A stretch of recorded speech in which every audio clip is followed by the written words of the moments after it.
afternoon, everyone. It's just after 1 o'clock. I'm sorry we're a couple minutes late going here. We had a long board meeting this morning, and so, but we all had chance for lunch, and so we're all refreshed, ready to go on to the next agenda. We've got a long agenda today, but we want to make sure everybody gets a fair chance to say what they want to say on all these agenda items. So the next one up is, read it here. This is item 26. This is for possible action to determine whether an overassessment of real property exists because of a factual error concerning its existence, size, quantity, and age, use, or zoning, or legal or physical restrictions as it relates to parcel numbers APN 007-531-45, otherwise known as 1365 Medical Parkway, and APN 007-531-44, otherwise known as 1393 Medical Parkway, for the 16-17 and 17-18 fiscal year pursuant to NRS 361.768. This is the first one I've done of these in 9 years, so I'm going to need some help, and if somebody sees me doing something wrong, stand up and just whisper something. Don't throw anything. All right. So I think we're going to start with staff over here, and then we'll take it's JVRS, right? Is that how I pronounce it? JVRS? Is that how, Norm? Yes, sir. Okay, I'll get it. Okay, I'll get it. I want everybody to know also, this board is extremely good at reading documents. I mean, I'm here to tell you, if you give us a document, it's been read. I don't care if it's an email or it's a piece of paper or a letter. So rest assured that people have looked at all those documents. So when you make your comments, feel free if you want to refer back to them, but there's really no need to reiterate what's in there. So we'll go, and I got late filed stuff too. So you want to come up here and sit down, and then we'll go from there. All right. All right. So Dave, who's going to do this? Kimberly? It's actually going to be Kimberly.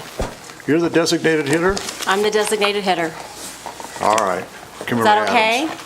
It's wonderful, Yeah, Kimberly. okay. You're fine. You're wonderful. And my goal was not to rehash the 100 and plus pages that.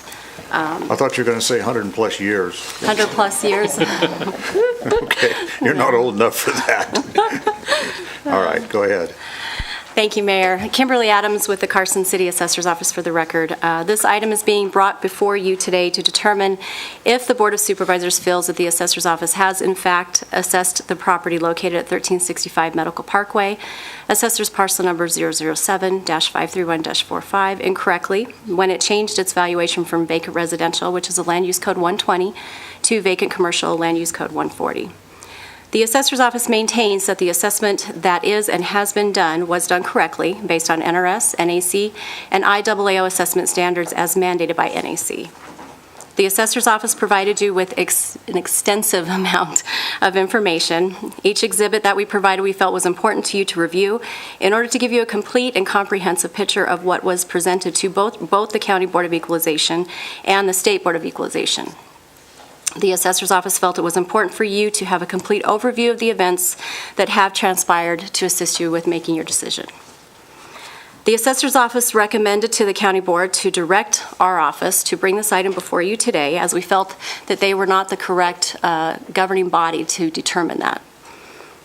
I would also like to point out that Member Wilson argued that, or her opinion was that, sorry, I just lost my spot.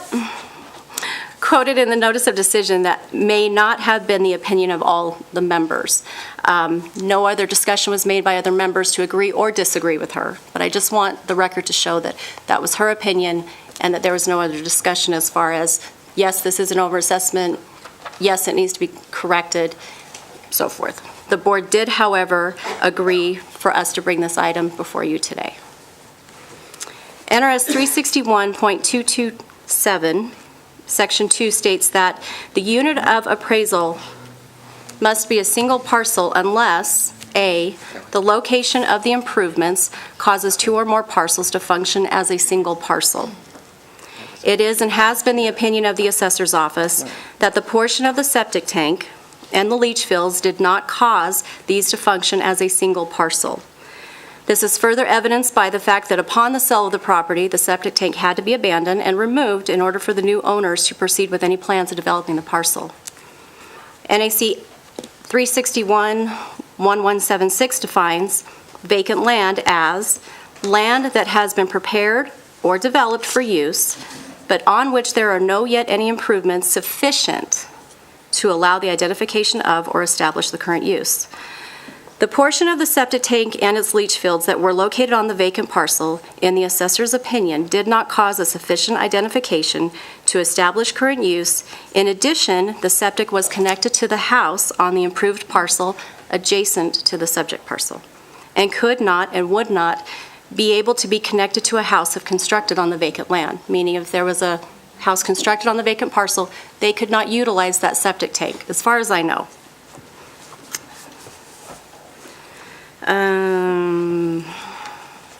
What was the purpose, Kimberly, what was the purpose of doing or suggesting that they do a survey or a leach test or something like that? What was that purpose? Why was that done? So initially, we did not know where the septic tank was located. So the survey helped identify where the boundary line was, so that where the position of a portion or septic, the lid, or I'm not a septic tank expert, and where the leach lines went. So it established the boundary line and how much of that septic went over that boundary line.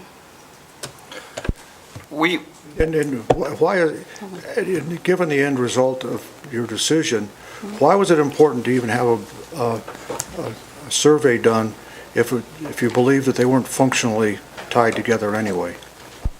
I mean, what's the purpose of determining where the septic tank is on the vacant land? What's the purpose of doing a survey if it really has no bearing on functionality between parcels or with parcels? Mr. Mayor, originally what happened was the parcel itself was on two, or the septic was on the two parcels. We didn't even know if it was an abandoned septic, or we didn't know if it was functioning. So we talked to the Dustin Booth over at the health department and asked him, said, would you go out there with us? And he had suggested that they do a dye test to show that the septic itself was still connected to the home. And so that's what I don't believe that we ever asked for a survey to be done of the property. Originally, this septic has been. Yeah, and one of the things we've got to look at here, Dave, and I don't mean, I'm just trying to narrow the issues down here just a little bit for me and hopefully for others maybe, but one of the issues is to determine whether there was a factual error. And so the question is, was there a factual error? I mean, factual error in the location of the septic or some other factual error? So it is the owners and their counsel's opinion that if the septic tank was in fact on that parcel to the east, that constitutes an improvement and therefore should have continued to be assessed as a vacant residential parcel. It is our opinion that any portion of the septic tank that fell on that parcel on the east was not sufficient enough to leave it as vacant residential. Yeah, I'm there, Kimberly. I just want, but the actual reason why it came to us is perhaps change the assessment or do something different with the assessment based on a factual error. And what was the factual error that was identified by the local Board of Adjustment? What was the actual factual error they said? I mean, what was it? They didn't identify a factual error. Right. Member Wilson does feel that if the septic tank was located on the parcel to the east, that then they should have been assessed as a collective unit and therefore remain single-family vacant residential. That would have reduced the land value substantially. For 2 years. For 2 years. The statute indicates 3 years, but we did not change the assessment from vacant residential to vacant commercial until the 2016-17 year. Okay? Here's where I'm coming from, and I don't mean to belabor it, but I mean, the decision of the written decision says, under paragraph 1, based on the testimony and evidence presented at the time of the hearing, the Carson City Board of Equalization took action and directed the assessor to take to the Carson City Board of Supervisors for a determination pursuant to NRS 361-768 the matter of the reported factual error. And what I'm trying to get at concerning the use, okay, so is the error, the factual error, the actual location I mean, are they talking, the factual errors, they talk about the location of the septic system, or are they talking about a factual error on the determination whether the parcels were functionally together or not? I mean, in terms of... There would be two dynamics. If Yeah. it was functioning as one unit, Right. then it would remain as vacant residential. Okay. So the land value, in essence, is the question. Should the land value remain vacant residential? Right. Or did it constitute a change of use when the zoning changed that we Okay. didn't discover until 2015, and therefore changed it to vacant commercial? That's the question as far as where the error lies. The septic tank, whether it was assessed on the parcel to the east or the parcel to the west, the amount of that assessment wouldn't have changed. The placement of the septic wouldn't have changed that amount of assessed valuation. It's more the land value that the appellant is requesting to be changed. I stopped you in the middle of your recitation of the facts. I don't mean to do that. No, you're fine. Let me just ask this, and help me understand this from a legal and assessment standpoint. What is the deciding criteria on when, not zoning, but use changes? When does a use change? What criteria is used, not zoning, but the use, the actual use? How do you determine that? So the best example I can come up with is evident in our downtown area. A lot of those properties are single-family homes that Dr. Joe purchased, and then he put up, requested a special use permit, per se, to run his office out of there. So it was being used as residential, now it's being used as commercial. Another example would be when agricultural property, which we're going to have a lot of agricultural land coming out of agricultural. The looks of the land are going to be the same, but as soon as that property gets removed from agricultural, it's then going to be assessed whatever the current zoning is. Could be residential, could be commercial, could be industrial. So that constitutes a change in use or a, So can a change in zoning constitute a change in use? yes. All right, we'll hear about that one. Okay. Mr. Mayor, so in NAC, there's specifically two sections in there, change of actual use and the change of authorized use. The zoning for vacant land would be considered a change of authorized use. So at that point, that's when the value would increase or decrease, depending on whatever the zoning was.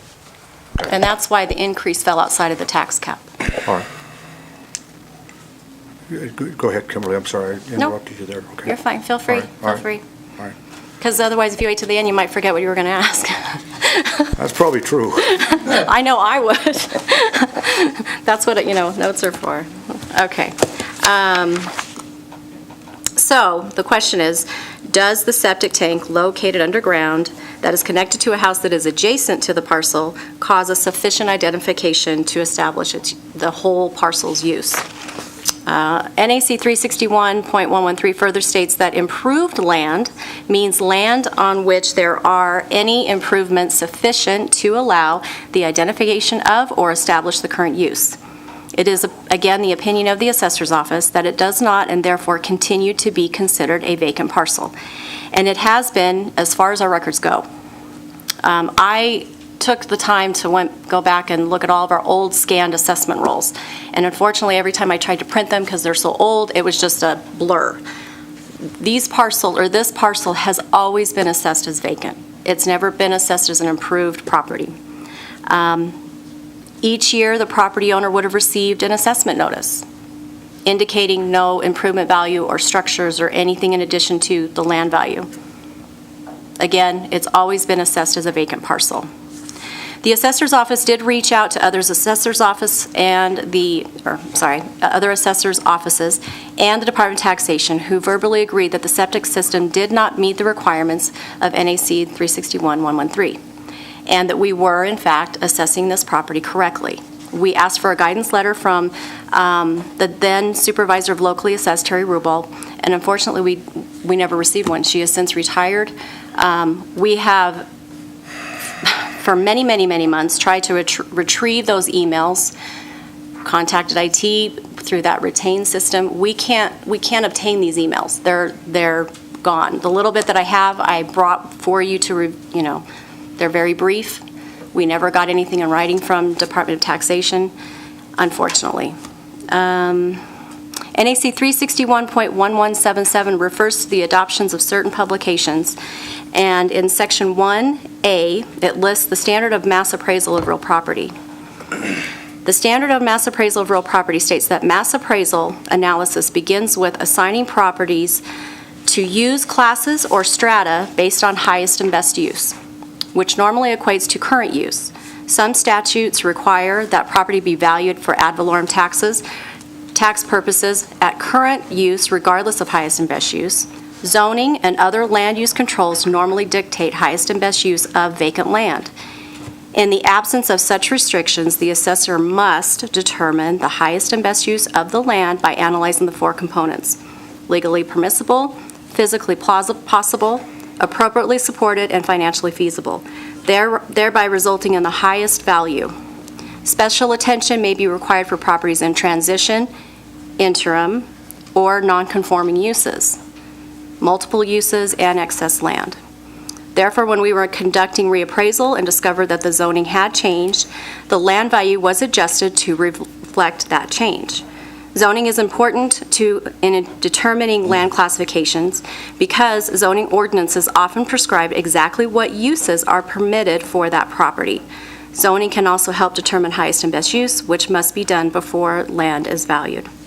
Though the location of the septic was not known at the time of reappraisal, I refer back to NAC 361.113 that the septic did not meet those requirements. Did you have something further? Anything else on there? To add? Good. I'm going to take up the taxpayer here next. Let's quit board. Unless anybody else. Go. Sure, shoot, jump in. I jumped in there. Jump in. So I just want to clarify for my mind something also. One, you validated that, and I did ask Nikki and the health department to provide me some validation of the point that the parcel that has the septic tank, the house is on the other parcel that utilizes that septic tank, that another house could not be built on the septic parcel and hook up to that same septic. So it could not utilize the septic tank. I need to clarify, right? Is that correct? That would The be house- my understanding. It would And depend on the maybe I'll size need of the Nikki to put septic it on tank. the record. I'm sorry, but I really want to understand on the record that the parcel that has the septic tank could, barring whether it's commercial or not, doesn't matter. Could it, at the time, have put a house on there and hooked up to that same septic tank? Two houses operating off the same one. Nikki Aker, Director of Carson City Health and Human Services, and unfortunately Dustin, my septic expert, can't be here today, but so in talking with him that, and he indicated by today's standards that two houses cannot hook up to one septic. And then, as a follow-up, when I read through all of the volumes of material, the original county board did not have the specific information of the location of the septic tank. When it got to the state board, however, new information was admitted that told the State Board of Equalization where the septic tank was located. They actually got that new evidence, if I'm reading the packets correctly. That is correct. And their determination was it constituted an encroachment, not an improvement, therefore sustaining the assessor's opinion on the parcel. Am I correct in the reading? That is correct. Okay, That is thank you. correct, yes.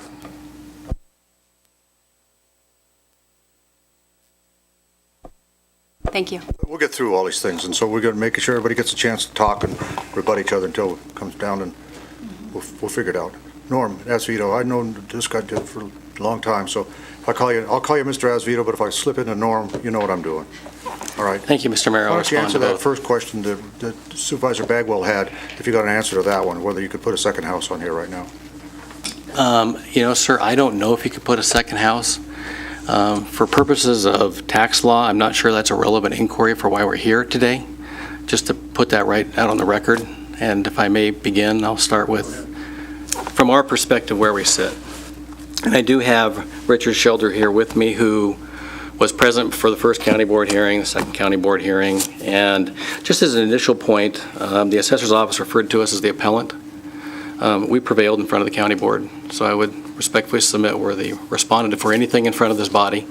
So beginning with that, I think it's important, and I do understand you may have read my letter that came in, but the quote from Member Wilson is not an opinion. She was the motion maker. And my client had a verbatim transcript done of the proceeding, just not tapes, so we would be accurate in our writings to this board. And so that statement there and her motion was based on, and I'll quote it here again, also known as parcel number 077531-055, referring to 1365 Medical Parkway, to residential uses based on the fact, this is a finding of the county board, that it's being used as one parcel with the neighboring parcel for the fiscal years 16, 17, and a portion of 17, 18 until August 2017. They made a factual determination. So I think we need to clear the record. It was an opinion. It was the basis for the motion in front of the county board.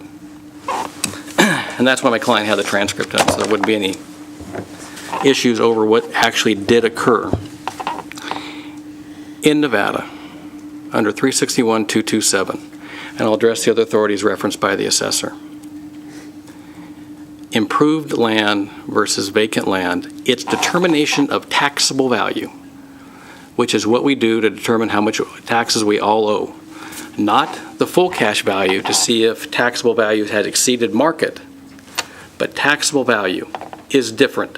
So if a parcel is vacant, there is one standard set forth in my letter in the law, and if it is improved, as defined in the NAC 361-113, there is a different standard.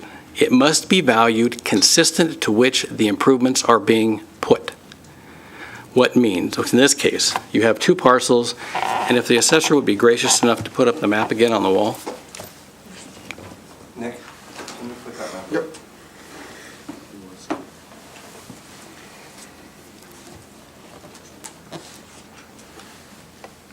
Give it a second.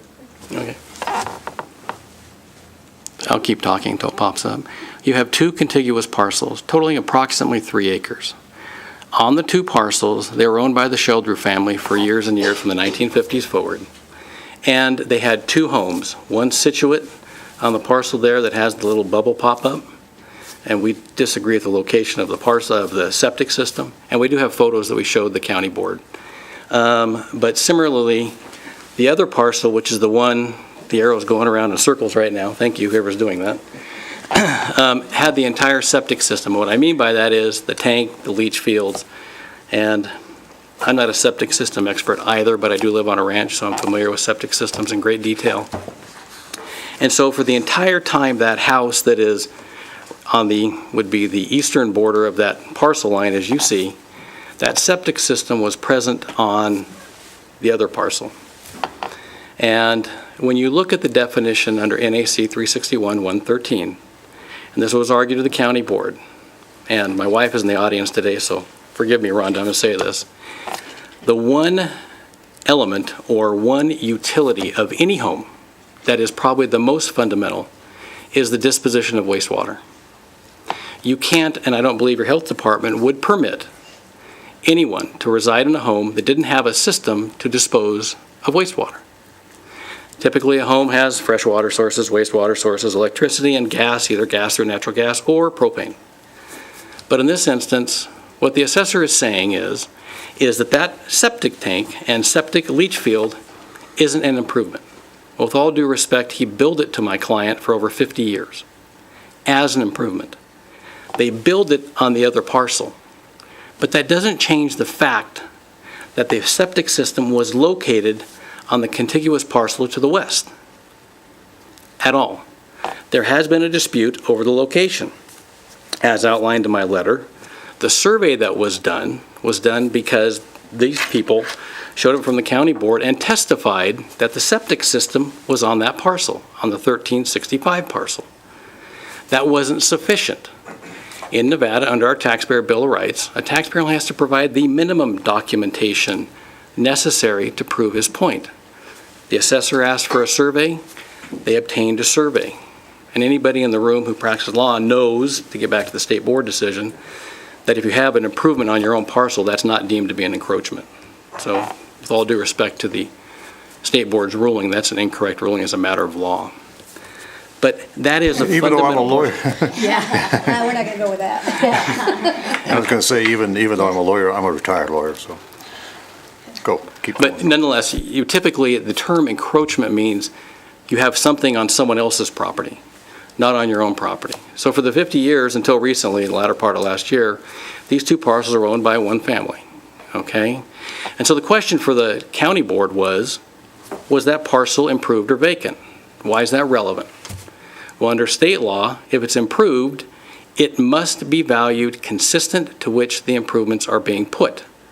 A residential septic system is what? An improvement. What's the purpose of the improvement? To provide a wastewater disposition system for a residential unit. Nowhere in here do you hear the term commercial. It doesn't apply. It cannot apply. Its sole purpose is to carry the wastewater away from the home. The assessor said no, okay? We're going to look to zoning. In 1981, the current statutory system, 361-227, 1A, 1 and 2, was brought forward. The legislature addressed this very topic as to improved property. If you start valuing land based on zoning changes, this is Commissioner Bagwell's or Board Member Bagwell's comment, you end up doing two things. You levy a tax on the value of the land, because for the years in question, there was no commercial development, there was no commercial use of this property. Was the zoning commercial? Yes, absolutely. But what the legislature was concerned about is, and it's directly applicable here, that you would be valuing a tax on what the land value is being used, in this case, to house a residential septic system. You'd also, if you consider the zoning, be levying a fee on the potential future use of what that parcel may become. And I'm specifically referencing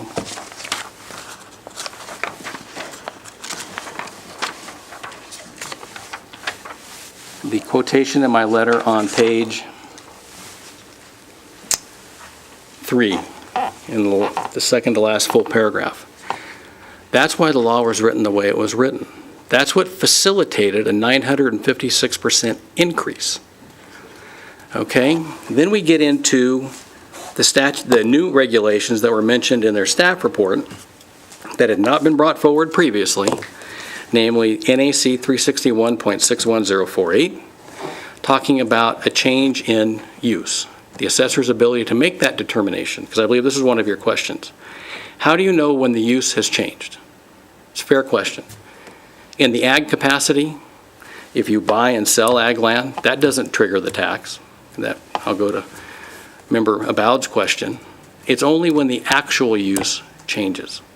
So in the ag context, when you see the cows quit running, or actually there's a specific statute in the context of 361A, which addresses ag land, if you record a map, or in that context, and the legislature so specifically provided that if a property owner made a request for a zoning change, then in that context, yes, your taxes will come out of ag use and go to the next higher use, whatever that may be, whether it's residential, commercial, industrial, et cetera.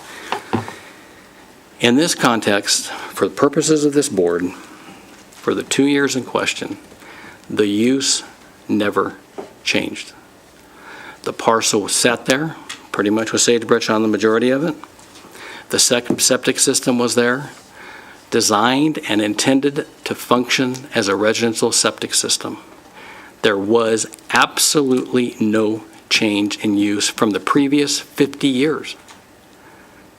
Currently, the parcel has sold. The septic system has been abandoned. The new owners are building a commercial facility, are coming in, they've dug the dirt out, and we have photos of the access point for the septic system, is the best way I know how to call it, showing its exact location. Today, that's a commercial and supposed to be taxed as commercial. The people who are using it for an entirely different purpose. So the question that Mr. Mayor asked about the question of fact, that is wrong, the factual error is the use. The assessor said for these 2 years, this parcel was vacant. That's incorrect. Its use was residential. It had to be. The sole improvement on that parcel was a residential septic. He made an incorrect decision. 361-768, the first statute I referenced for you, addresses when questions of fact occur. You come here 3 years back. And Mr. Mayor, I'll tell you, you made a comment at the threshold point here that if I don't own property in Carson City, but I would be concerned. In other jurisdictions, the correction of factual errors, whether it's the size, the square footage, whether it's the number of faucets in the residence, is a common occurrence.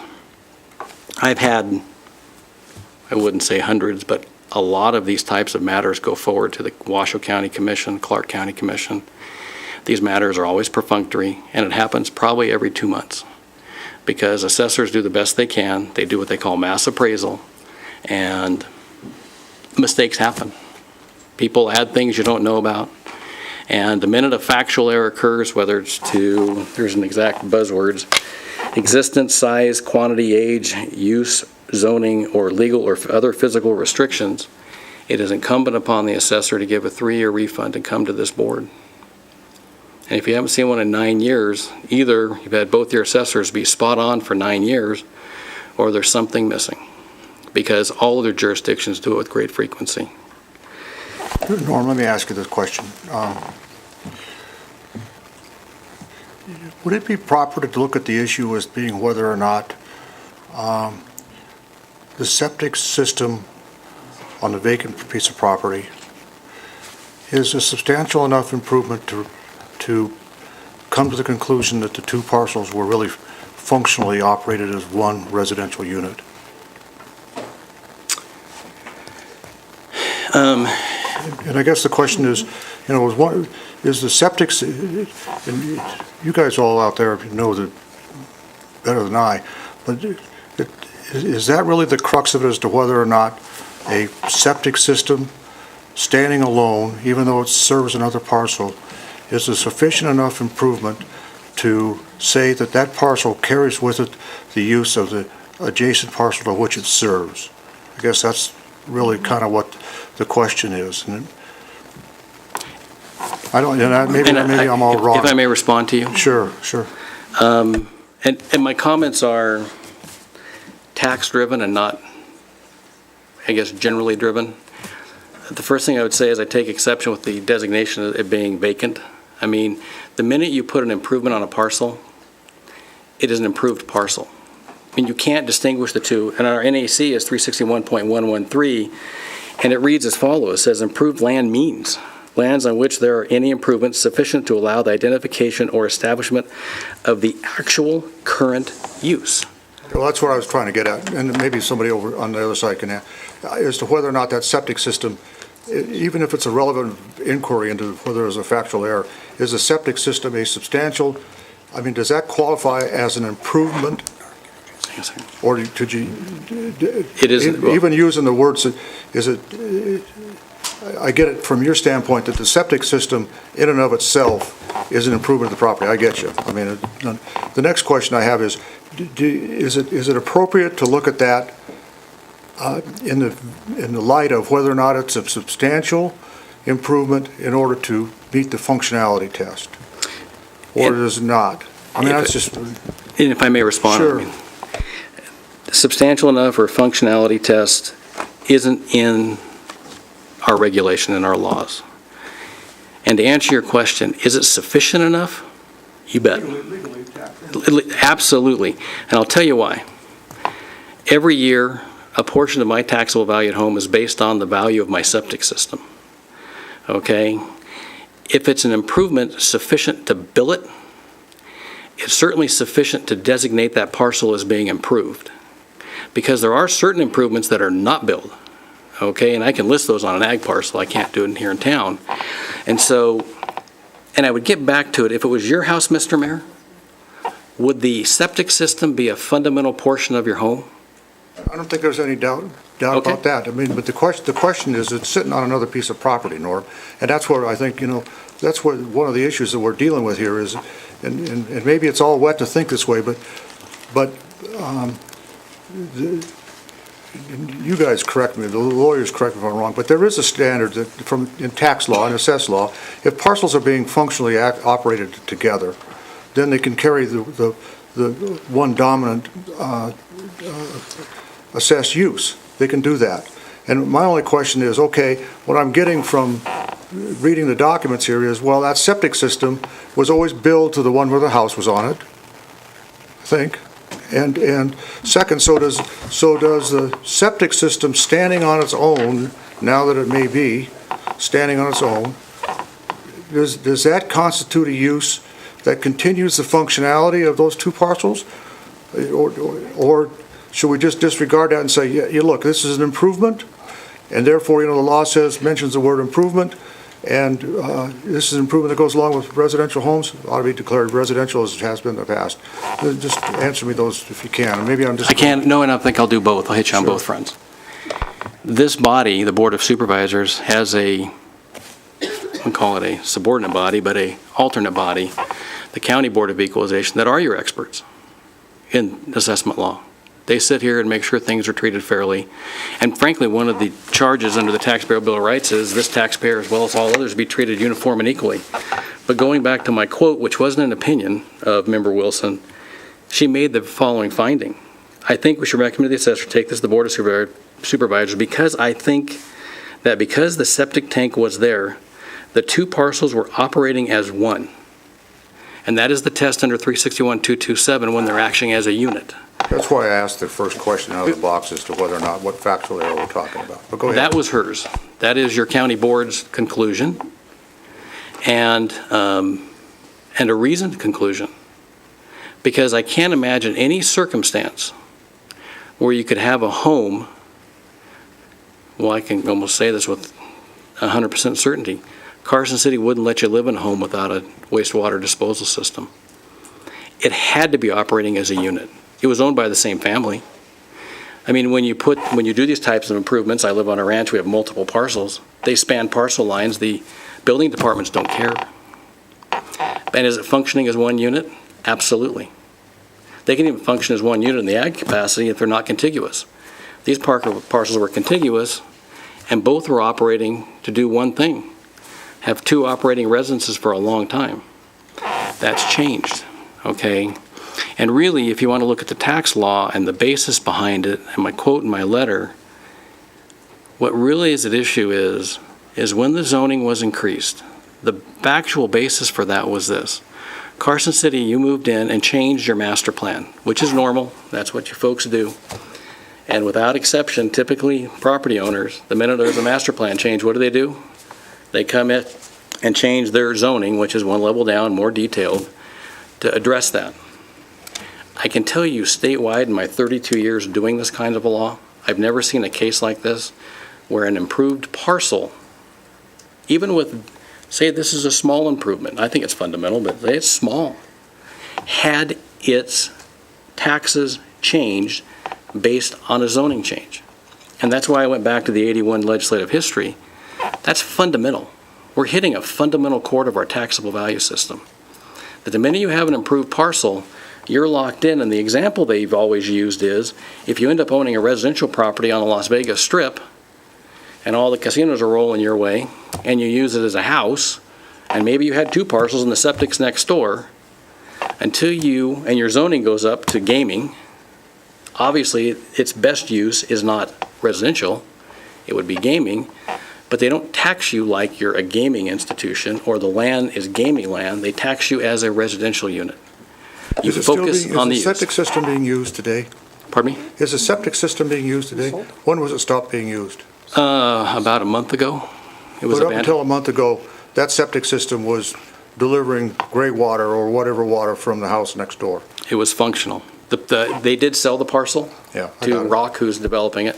And the photos that we have, if you want to see if we want to bicker about the location of the septic tank, the people who are developing came in and they cut about, looks like 2 to 2.5 feet of dirt out, and you could see the exact location, which is somewhat odd for a case, but, I mean, and so it was functional. Now the home, and the assessor gave a discount to the house, doesn't have a functioning septic system. Their choice at this point is, once we get through this issue, is either to, I don't know what they're going to do, either abandon the house or hook up to city sewer. So it's fundamental enough, I don't believe you'd allow them to live in it. I know you won't. Mayor, can I just clarify something, if I may? Yeah, we got a question here first, then go Okay, ahead. go ahead. Go ahead. So for me to look to say, did an assessor make a factual error, I need a little more information from you. The interpretation that you as the assessor did was that the NAC requires a sufficient. So you are utilizing the definition of sufficient to determine whether or not the septic tank rose to an improvement value to keep it as residential versus commercial or vacant. So what was your methodology or your thought process that made you believe it was not sufficient? And she used the word sufficient, and I was using the word substantial. And then sufficient comes out of the statute, I think. Okay. So I agree with that. You can answer that. Go ahead. Well, that was based on what Department of Taxation told us, based on what the other assessor's office agreed. It's underground, and it's not for the benefit of the vacant parcel. The vacant parcel is not benefiting from that septic tank in any way, shape, or form. And I'd like to add that when you're looking at the zoning criteria, it is for vacant land. If the master plan or the zoning changed from my home, single-family residence, to commercial, the assessor's office is not going to then value that land based on that zoning because it has a sufficient improvement. It has a house. It is going to continue to receive a land value based on residential comparables and the protocols that we use in mass appraisal. If that makes sense. Mr. Mayor, if I could continue that real quick, please. Part of also what we were looking at is the fact that the sewer lines are on both sides of this property. So the property does not need to use that septic. It could have easily hooked up to city sewer and been a functional property. With the state board or with the county board of equalization, because they actually disconnected the septic in February, and we were out there every single day watching it to make sure, and then it was done just right before the county board of equalization meeting. And so, I lost my train of thought, I apologize. So what happened is when we We got it that it could have hooked up. I mean, I'm not certain, Mr. Dolly or Dave, how that gets to the taxable use issue, but I got it. Right. Well, and here's my other issue is the fact that I kind of want to say that the respondent, and I got that right, is saying that whether there's 60 feet of leach line or 6 inches of leach line on that one property, that property is being used as residential. So at what point does that become sufficient and become non-sufficient? Mr. Acevedo was talking about pictures that they have of this property, and that's great, that's fine. In August of 2017, they went and filed a map, and they moved the property line. Once they moved the property line at that point, then yes, more of the septic was on this particular property than what was on the improved property. So, in my opinion, that picture is useless because that's showing the after effect of not when we valued it in 2015 for the 16-17 year. But what'd you value this vacant land at back then in 15? What'd you value that at? I mean, is it residential or something else? Or vacant land? Well, we found out about it when we were doing reappraisal in 2015. In the fall of 2015, when our appraisers went out there and saw a for sale sign and it said commercial, we went back and went, oh, okay, so the actual zoning had changed in 2011, but we didn't know about it until we were doing physical reappraisal in the area. And so that's why we changed it in 2015 for the 16-17 year. Law says we could have gone back 2011, but we didn't. We started it as of the current year. And if I could also just make one other comment. It was mentioned that we don't ever bring corrections to you guys, and that's incorrect. We bring corrections to you all the time.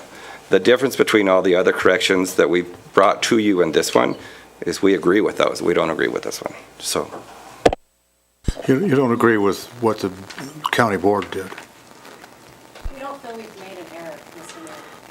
Okay. We don't feel we made an error. But can we agree, though, that the county board, at least in its decision, I mean, the way I read it, the County Board of Equalization is saying, go back and do it as residential and correct a factual error. That's the way I read that decision. Now, maybe I'm completely all wet on it, but. And to be totally honest, the board was kind of stumped on what they were trying to do, because Mr. and Mrs. Sheldry don't own that property, the vacant property, didn't own it, so they couldn't appeal that property. What they were appealing is the fact the overassessment, because they're saying that with the house, or the property with the two houses, was being taxed with two septics. And they said that was a factual error, that it should have only been taxed with one septic, and the other septic should have been taxed on the other property. But they didn't own the other property, so they couldn't appeal that. So what they're saying now is the fact that we made an error, and because that septic was on that property, that we should go back 3 years and correct it based on the new values that we put on the property. Not taxing it as vacant commercial, but taxing it as vacant residential. Not even according to the respondent, it would be improved residential. Can I? Sure. I need just two clarifications in my mind. When was the lot line adjustment done between the parcels? Because I think I missed a component piece of that. When was The that lot done? line was recorded in August of 2017. In August of 2017, which moved it further to put more of parcel 5 having more septic on it originally. Okay, I just need to keep. And then for clarity point, are you saying there actually was no jurisdiction that the county board had that they could have made a ruling to change the valuation because it had already passed to the new owner, and therefore they couldn't correct a factual error or correct, so they had no choice but to say, send it up to this board to make a decision? That is correct. Wait. Let me understand. I'm just really trying to I want to understand what their real thought process was. What the assessor was saying is that when they were stumped is that they couldn't make a determination for the new owners. However, it's so intertwined in that the septic had been assessed as an improvement on the upper parcel for so many years that that's where the Sheldrys were asking for that error to be corrected. So they did have jurisdiction with regard to that error because they had been assessed on that upper property, and they had proof that the septic belonged in the other parcel. Could the county board itself have taken action without a referral to us? Did they have the authority at that level? Not for a correction, because that's within your jurisdiction and statute that the assessor may bring to you any errors of all of those different elements that Mr. Acevedo mentioned to you for correction, and he does that several times a year. But that's within the purview of the assessor. So the Board of Equalization made a determination with regard to what they thought was the error, but they don't have jurisdiction to determine that there is an error that falls to you. Okay. And then just one other, if I may, and this one actually moves the other way. So if you're purporting that there was an error, that the parcel should have had an improvement on it, then why for 40 or 50 years did you never report that the improvement was not taxed on that property? If I may, a couple points. Number one, when a taxpayer gets his tax bill, you get a card. Well, you used to get a card, now you get a letter, okay? And doesn't give you the detail behind what's on there? Okay, well, in Washington, you get a card now. We used to get a card. and it'll show improvements versus unimprovements. It's a common practice, like here, and also in Washoe. Please don't distinguish or confuse the way they bill it to you. If you have a home, they may bill it on the home parcel, even though the improvement's actually situate located on another parcel. The billing is separate from the actual standards we're talking about here. And so most taxpayers don't get into the detail. They call it the appraisal record, pull it up. Nowadays, you can do electronically access your stuff. But if you roll back way back to the 50s, 60s, 70s, 80s, 90s, even the early 2000s, you may not have looked up your own particular appraisal. Or you may have, I don't know. Okay. But it's pretty common, but I'll let him address it specifically. Mr. Schilder. For the record, Rich Shelder, owner, manager, JBRS Enterprises. Board Member Bagwell, the issue was when I took over the managing of JBRS, I would look at the tax bills, the card, as Norm said, every year. I got to tell you, if it went up by a couple $100, I have no problem paying taxes. But when I went from $870 to $9,000, after I picked myself off the floor, then I started doing some homework. So you're saying, if I may, so the dollar amount is what made you go to more detail? Got my attention in a heartbeat. But all along, the property had not been assessed as an improved property. It was always as a vacant residential, but, and Right. so just for the record, I look at my lovely little thing I get every year with a fine-tooth comb. So anyway, Yes, and we've had 3 appraisals that have been done on the property the last 15 years, and it classified the entire 3.81 acres as improved land, all of it. And so when I went into the detail, that's when I saw 2 septics on this public record and no septic on this public record. Factual error in public records. I thought piece of cake, we corrected. I didn't think that'd be 2 years of this. If I may, Mr. Mayor, there was another point I raised I think we need to be clear on. There was a little discussion, this was all addressed in front of the county board, but I'm just kind of doing it here again. The lot line adjustment, the septic was always on the other parcel. It didn't move it closer. So I mean, potentially, and the survey that they did at the request of the assessor and for the county boards, shows the old line versus the new line. It didn't change the location of the septic system. There may be some additional line that moved from one parcel to another, obviously, because in between the houses, but I want to make sure the record's clear. Well, go back, Mr. Asvito, to what Supervisor Bagwell mentioned to Ms. Adams there. Is it a relevant inquiry to look at whether or not the septic system standing on its own is sufficient, I'll use that word, sufficient to constitute an improvement for tax assessment? Can anybody answer that? Is it a relevant inquiry? Yes. And then the question is, does the septic system, is it sufficient to do that in this case? And I guess, the other thing is, okay, well, I'd like to know whether or not there's an answer as to whether or not the sufficiency of the improvement is a relevant inquiry in determining the taxability of a piece of property. The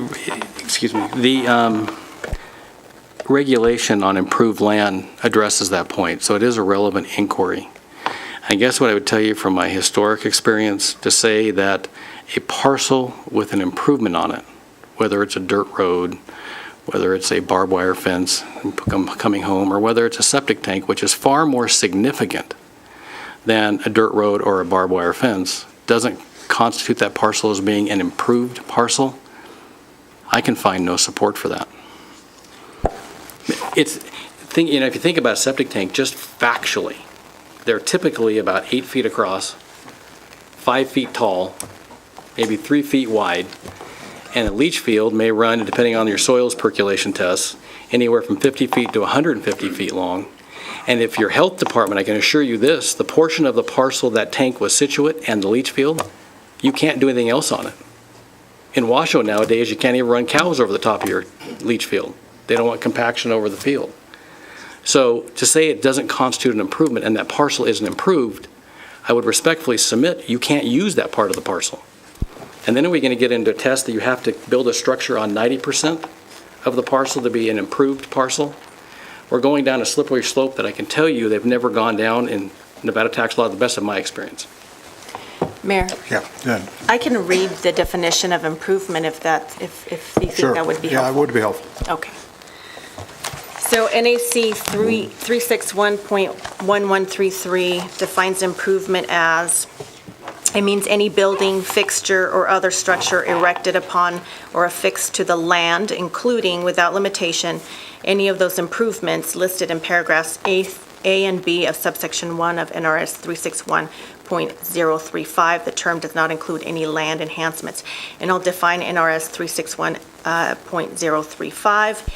And that is a definition of real estate and real property, which is defined as A, all houses, buildings, fences, ditches, structures, erections, railroads, toll roads and bridges, or other improvements built or erected upon any land, whether such land is private property or property of the state or of the United States or of any municipal or other corporation or of any county, city, town in the state, and B, any mobile home, factory-built housing, or manufactured home which meets the requirements of NRS 361.42. So let me put you on the spot, Adriana.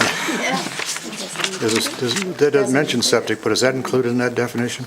No, septic is not. It just, Let me put it this way, is it excluded? it's not excluded. It's all houses, buildings, fences, ditches, structures, Everything's above. ground, erections, section mentioned. right, the railroads.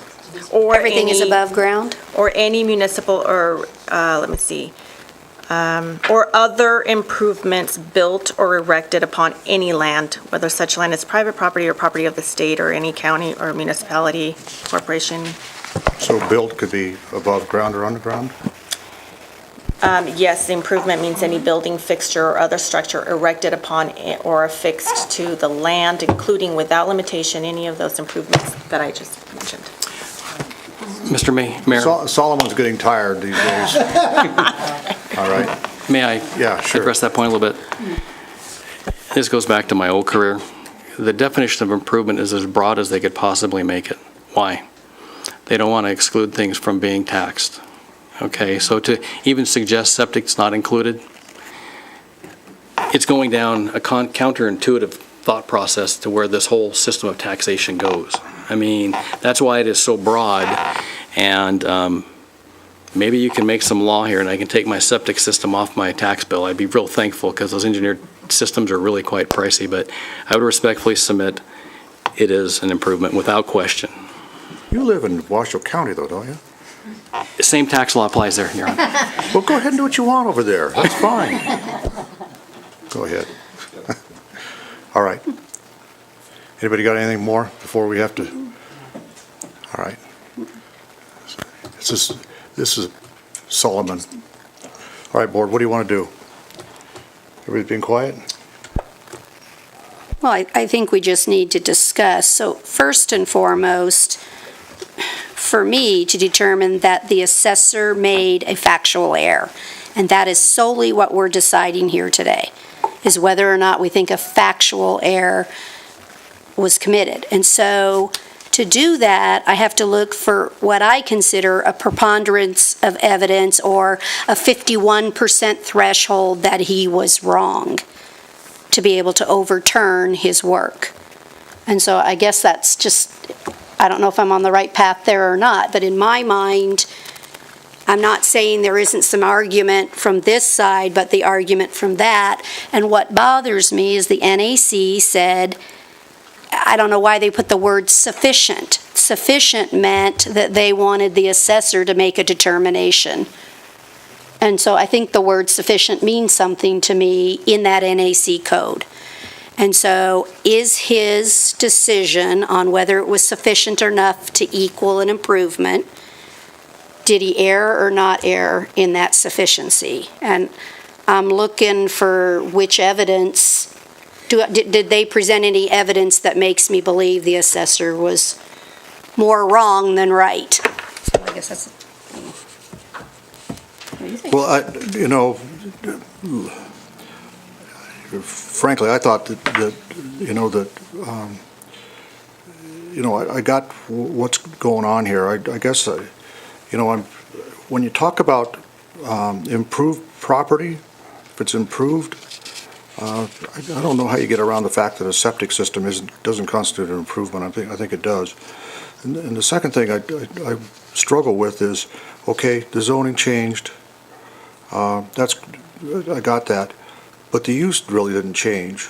I mean, it's always had a septic system on there. And the question then gets to is whether that's sufficient to say those parcels have functionally operated together. And you know, I could see both sides of that. And, you know, when I see both sides of that, I think, well, what did our Board of Equalization say? You know, and you go back to what the decision was there, and they say that, you know, there's a factual error, so to correct that. And, you know, we have the assessor saying, you know, there's no factual error. The board saying there is. So, you know. But the state board. But the Well, state board agreed with the assessor. The state board did. Agreed with the assessor, correct? Yeah, they did, but I mean, our board had that state board analysis in its hand when it made the second decision of all things. And so, I don't, No win. it's no win, and somewhere we got to put an end to, you know, Yeah. somewhere we got to give some, No win. you know, because I see both sides of this, and I don't think anybody has, you know, they've both got good arguments in this stuff. And, you know, if Solomon's here, he should reach down and tell us, you know, what to do, because I mean, I really don't, you know, because I get it. I mean, this is one of those ones where even though we hear the arguments, the legal arguments, there's really kind of no right and wrong. So I guess, you know, from my standpoint, you know, I look at this and I say, well, if I'm Solomon, you know, I'm going to weigh on the side of the taxpayer and let it go. But, you know, that's kind of where I end up on this thing. But, you know, again, that's just me. That's no legal analysis. I mean, it's just kind of an equity issue and go on. So, but. Well, I tend to agree with what you said, except I asked this question.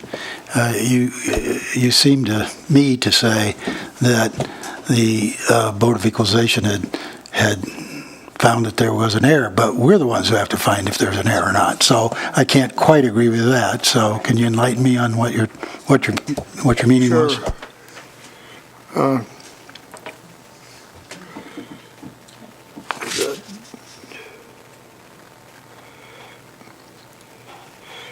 The decision says, based on the testimony and evidence presented at the time of the hearing, the Carson City Board of Equalization took action and directed the assessor to take to the Carson City Board of Supervisors. That's what we're doing today, for determination pursuant to 361 yada yada. And it's specifically on February 27, 2018, the Carson City Board of Equalization Member Wilson provided as follows. I think in light of the land survey that was performed between last year's meeting and today, I think it's undeniable that the abandoned septic well, the now abandoned septic has always been used in that parcel, 1365 Medical Parkway. I think that we should recommend to the assessor to take this to the Board of Supervisors, because I think that because the septic tank was there, the two parcels were operating as one, and that 1365 should be changed. The usage should be changed for the past 3 fiscal years to reflect that it was being used as a residential parcel. I mean, that's what they're saying. They say that we found an error by I guess by saying that not recognizing the septic system, but they're clearly trying to say, you know, at least as I read this, even though it's only one, you know, they quoted a board member's statement, but it's part of the decision, actual written decision. So that's what I can tell you, John. I mean, So what you're saying is that they think there's an error, but it's up to us to decide whether they're well, that's how right. how I read this decision. I mean, I don't know. Maybe I'm all wet. Oh, I read it too. I don't think you're all wet. I'm just. Yeah, it's our job, not theirs, to decide that. Norm's point is well taken. The septic tank is designed for residential use.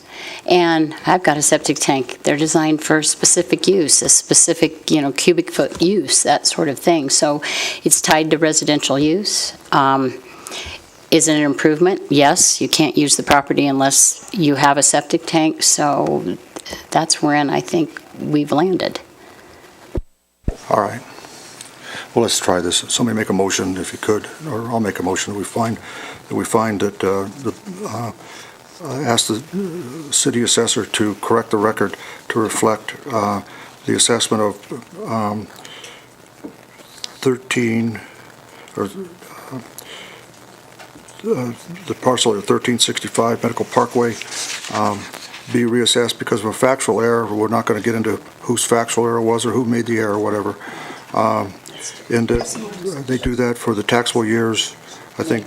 Jason needs to need more discussion. We need more discussion? Fine. Well, I got a DA here. Yeah, I've just, What are you doing here? while you've been talking, I've been crafting language for a motion. I was Solomon, and now you step in. All right, go ahead. Swooping in for the kill. All right, go. The language that I would suggest for the motion that I understand is being contemplated, I move to find that the assessor has made a factual error in assessing the taxable value of APN 007531-45 at 1365 Medical Parkway for the 16-17 and 17-18 fiscal years as commercial in accordance with NRS 361.768. Is that parcel right? All right, we'll take that up. Everybody got that? I'll make that motion, and we'll see if there's a second we can discuss. Is there a second to that motion? I'll second. A second? Okay, for discussion? Discussion. Discussion's in order. Go ahead. Anybody? Go. So the first thing again, for me to think that they're functioning as one, I see absolutely no value of the septic tank to the vacant parcel. I see zero. So I'm having a hard time trying to tell you that the assessor made an error in his interpretation of the word sufficient, which the law allows him to make that interpretation. Since no value, because you could not hook a house up, there is zero value of the septic tank to the vacant parcel. So you're asking me to say he made a mistake. On the other hand, your comment that if you want to see both sides, do you want to just go ahead and find in favor of the taxpayer? That's a compelling thing too. But what I'm concerned about is, and we didn't get to ask the DA, if there was any case law, or would we be creating any case law? Because I think that matters too when we make these kind of decisions. So I'm sorry I didn't get that out before you wanted to make a motion, so. Well, you're certainly not making any binding precedent with the decision that you make today, with any binding legal precedent, I should say. I would also say, with respect to this situation, it's rare enough, it's, if not unique, these circumstances, that I wouldn't necessarily be concerned with setting any kind of precedent. To the extent that you do set a precedent, I think you provide the assessor's office with, on a policy level. Fact situation like this, I'd like to see. Yeah, who puts us there? I think you do provide the assessor with some policy guidance insofar as the assessor wishes to follow that. I don't know that he needs any, my own sense is I didn't make the motion because he needs policy guidance. I think, I understand exactly what he did. And, it's one of those things where, you could call him mostly right, or you could call him a little bit wrong. All I'm saying is, at the end of the day, when it's a flip of the coin like this, I'll flip it down towards the taxpayer and let it go on. And because I don't want to criticize anybody who's done anything here, because they've made a great decision. I mean, they've struggled through a fact situation that is almost totally unique in the world, and you can go either way. So what does Solomon do? And the other thing that's here is that, I know we've got a judicial review pending. Somewhere we got to end these things, if we can. And if we can't, we can't. I mean, but it's time to, as I'm fond to say, when you got two birds sitting on a twig, and they're both sitting there being mummed, the one bird says to the other, either peep or get off the branch. That's us. We got to do. Well, I'd like to agree with that, Mr. Mayor, because I understand exactly, and I feel the same way as you. But what's before us is, was there a mistake made? And we just can't get around that. I'm Well, afraid. I think what the Board of Equalization is saying, yeah, there was a mistake. I mean, because that's what the technical standard of the law is a factual mistake, and that's what Dave says he understands what they've said. the Board of Equalization, he disagrees that it was a mistake. That's why we're here today. And so, is there a factual error? You got the Board of Equalization saying, there was a factual error, make the change. You got the assessor saying there's no factual error. Throw it in our bailiwick, pursuant to the law, and then we get to make that decision. That's kind of where it is. And so, your own, well, that's the way it is. So I'm not going to argue any further on the matter. I mean, because this is really one where it could go either way. I mean, clearly either way. I assume, though, as a good attorney, you would say, or good former attorney, retired attorney, that we have to listen to the legal advice we get, which is to make the motion that way. That way. Yeah, if we're gonna grant relief. Yeah. And yeah. But again, it's one of those ones where, I get the factual error thing, but I'll just leave it where it is right now. I mean, I understand exactly what the assessor did, and I can't really fault him for all that. So, all right, on the motion, everybody want to discuss further? All right, there's no public comment on this one. On the motion, is there a second? I second it. On the motion, all in favor, signify by saying aye. Aye. Opposed?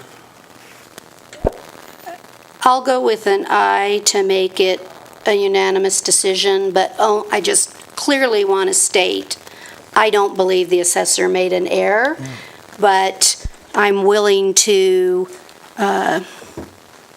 say that that's certainly not enough hill to, hopefully it's just as unique as the DA says, and it's a rare case, but no, I take it back. I'm voting no. I don't think he made an error, so I'm All right. just going to vote no.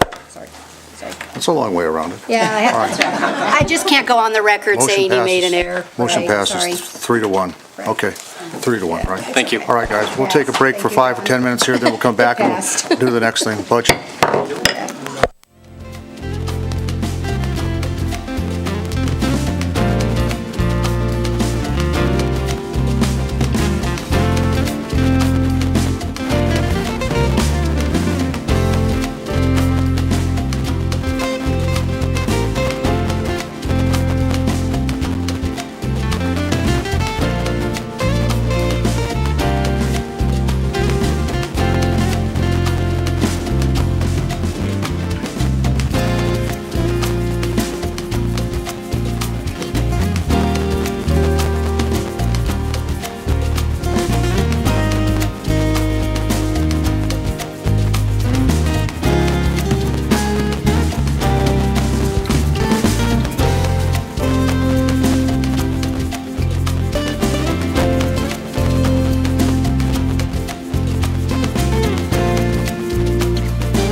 Board of Supervisors back to order. We're on item number 27, Finance. Though we have nothing of import today, this has been a momentous day in a lot of different ways. So we're going to take up item, we had changed the agenda around. We're going to take up item 27. Charlie, now this is to accept the budget report from the Chair of the Utility Finance Oversight Committee from their March 20th, 2018 meeting. I've got Jason Link and Andy Engelman here. Who's going to do it? Andy, you going to do it? Yes, and I have with me Mike Spell, who's on our committee, he's the person that works with Jason Link and works on our financial policies and so forth. And I know that one of the board members had mentioned that she wanted to ask some questions about it. So I know which areas to answer and which areas not to answer. So Mike Spell is here to take care of those questions. But I'll go ahead and give the report first. I'll be as quick as I can because I know you have a long day ahead of you and it's still afternoon. So we met on March the 20th and went over the budget for the public works as far as water, sewer, and stormwater was concerned. We recommended approval on the tentative budget on the water fund, but it is not in compliance with adopted financial policies. We're about $900,000 short. There are no rate hikes for water this year. There's also no rate hikes for sewer this year. There is going to be, I think it's in December that Darren said they're going to issue an RFP for a consultant as far as doing rate studies, particularly on stormwater, and then an update on water and sewer, and that would be brought to the board sometime in 2019. So I think two of the members expressed support for a rate hike. Other than that, there was no discussion as to that. The Stormwater Fund did have a 30% rate hike this year, that which you all voted for, as far as servicing the bonds was concerned. And then we spent as much time on the reorganization, Darren's proposed reorganization, as we did on the three budgets. And I don't know if you have that material in front of you or not. I think Darren submitted it as late material. So you do have it there. Overall, the committee thought that, and we did not take action on this, at Darren's request, we did not take action. It was just discussion. And overall, the committee felt that Darren had done an outstanding job as far as doing the reorganization.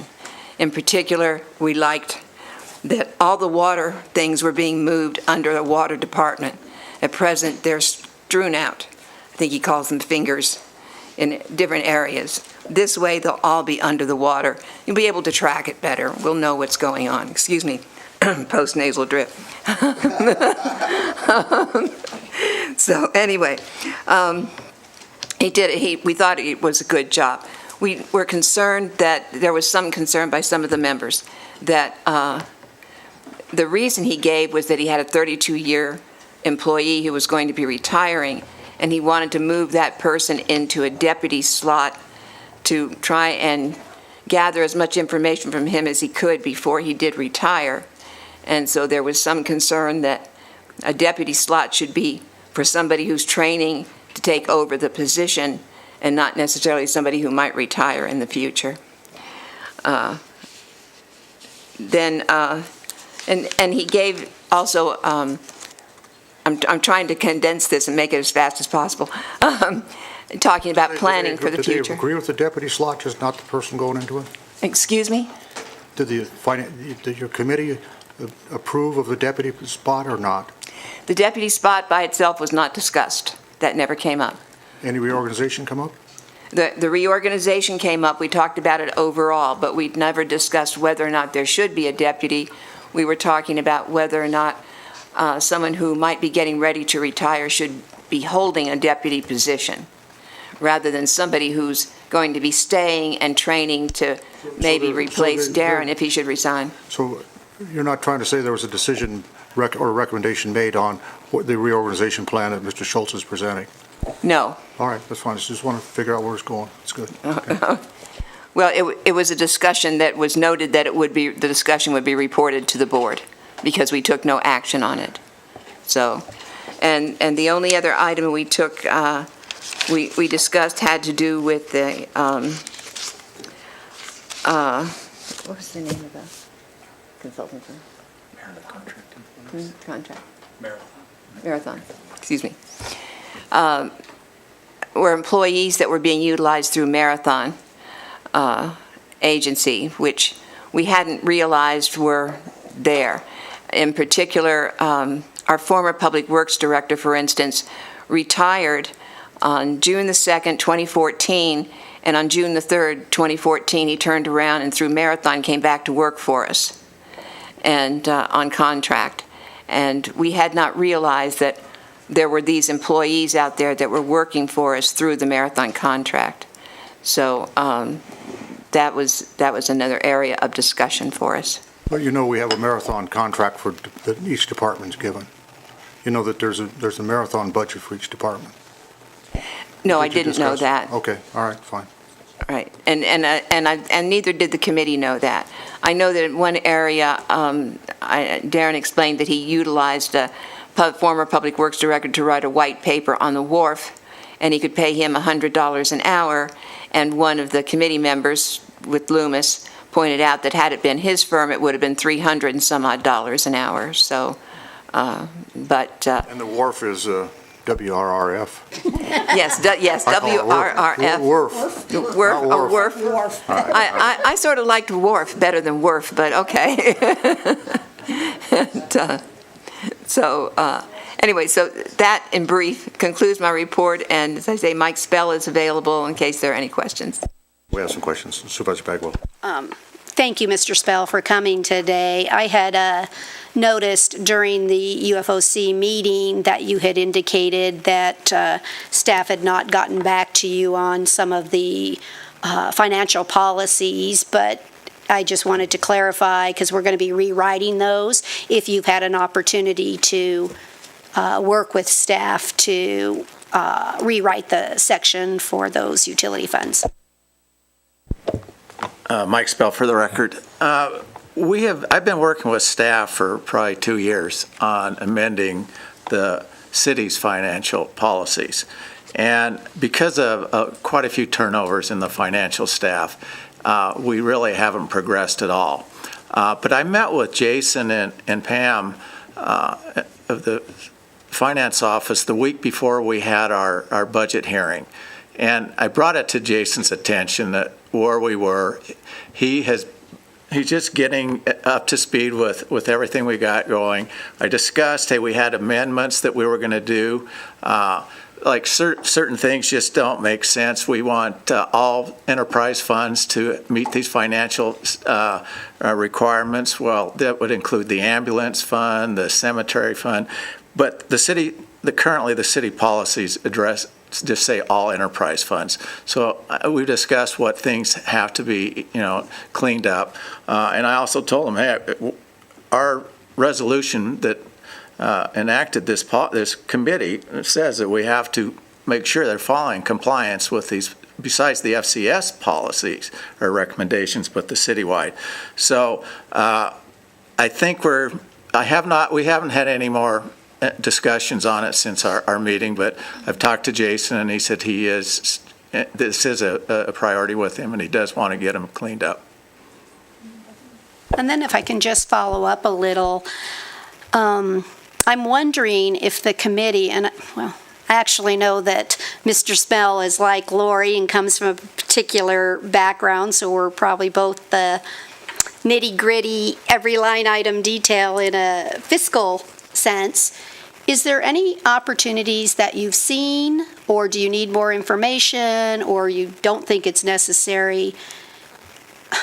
Often that I think people come with additional plans, but never reductions. Is there any opportunity that you see any savings we could get to any of the utility funds? As the rates keep going up, and as being a ratepayer, I'm as sensitive to it as everybody else. And I do know they want to look at another rate study, but I think I wouldn't mind seeing a study that looks, are our costs where they should be? Are there areas we can save? If not, then I think we even have a much better opportunity to tell the taxpayers and the ratepayers, look at, we're not still meeting our needs, especially in the water fund. Because we keep pushing off capital improvements. And the farther we push them back, the more expensive they're going to get. And I wholly agree with the original FCS study about how we have to improve our fund balances. They were totally depleted. And so we were basically on a pay-as-you-go. Well, our water system and our sewer system, these are huge, huge infrastructures. And we have to make sure that we're getting the best benefit for our dollar and that we're not addressing maintenance and future repairs, because it's just going to cost the ratepayers a lot more. So that's the only area that I think, if possible, and I know once again though money is tight, but if there was a cost-benefit analysis, or we could are we working at the most efficient way we can and cost-effective? Then it's so much easier, I think, for you, especially as the board, to say, yeah, look at. The numbers are saying we're still not generating the revenue that we need just to make our maintenance, our CIP structure effective.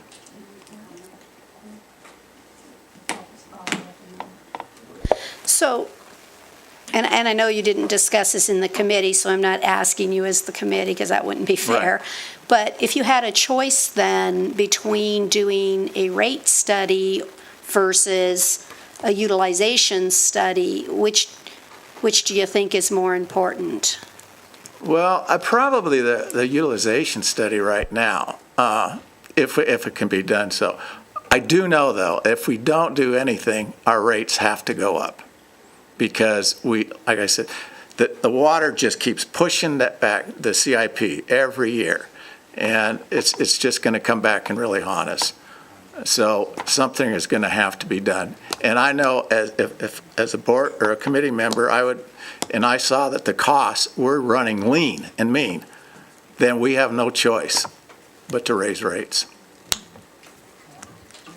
To that,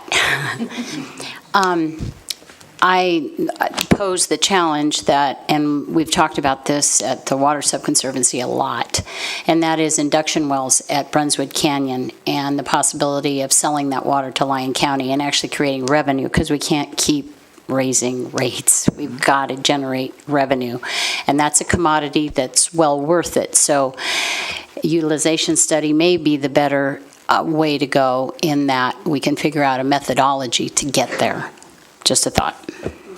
Well, the board has already adopted a resolution going down to the rate study, as I understand it. I mean, that's where we are in the world, I think, right now.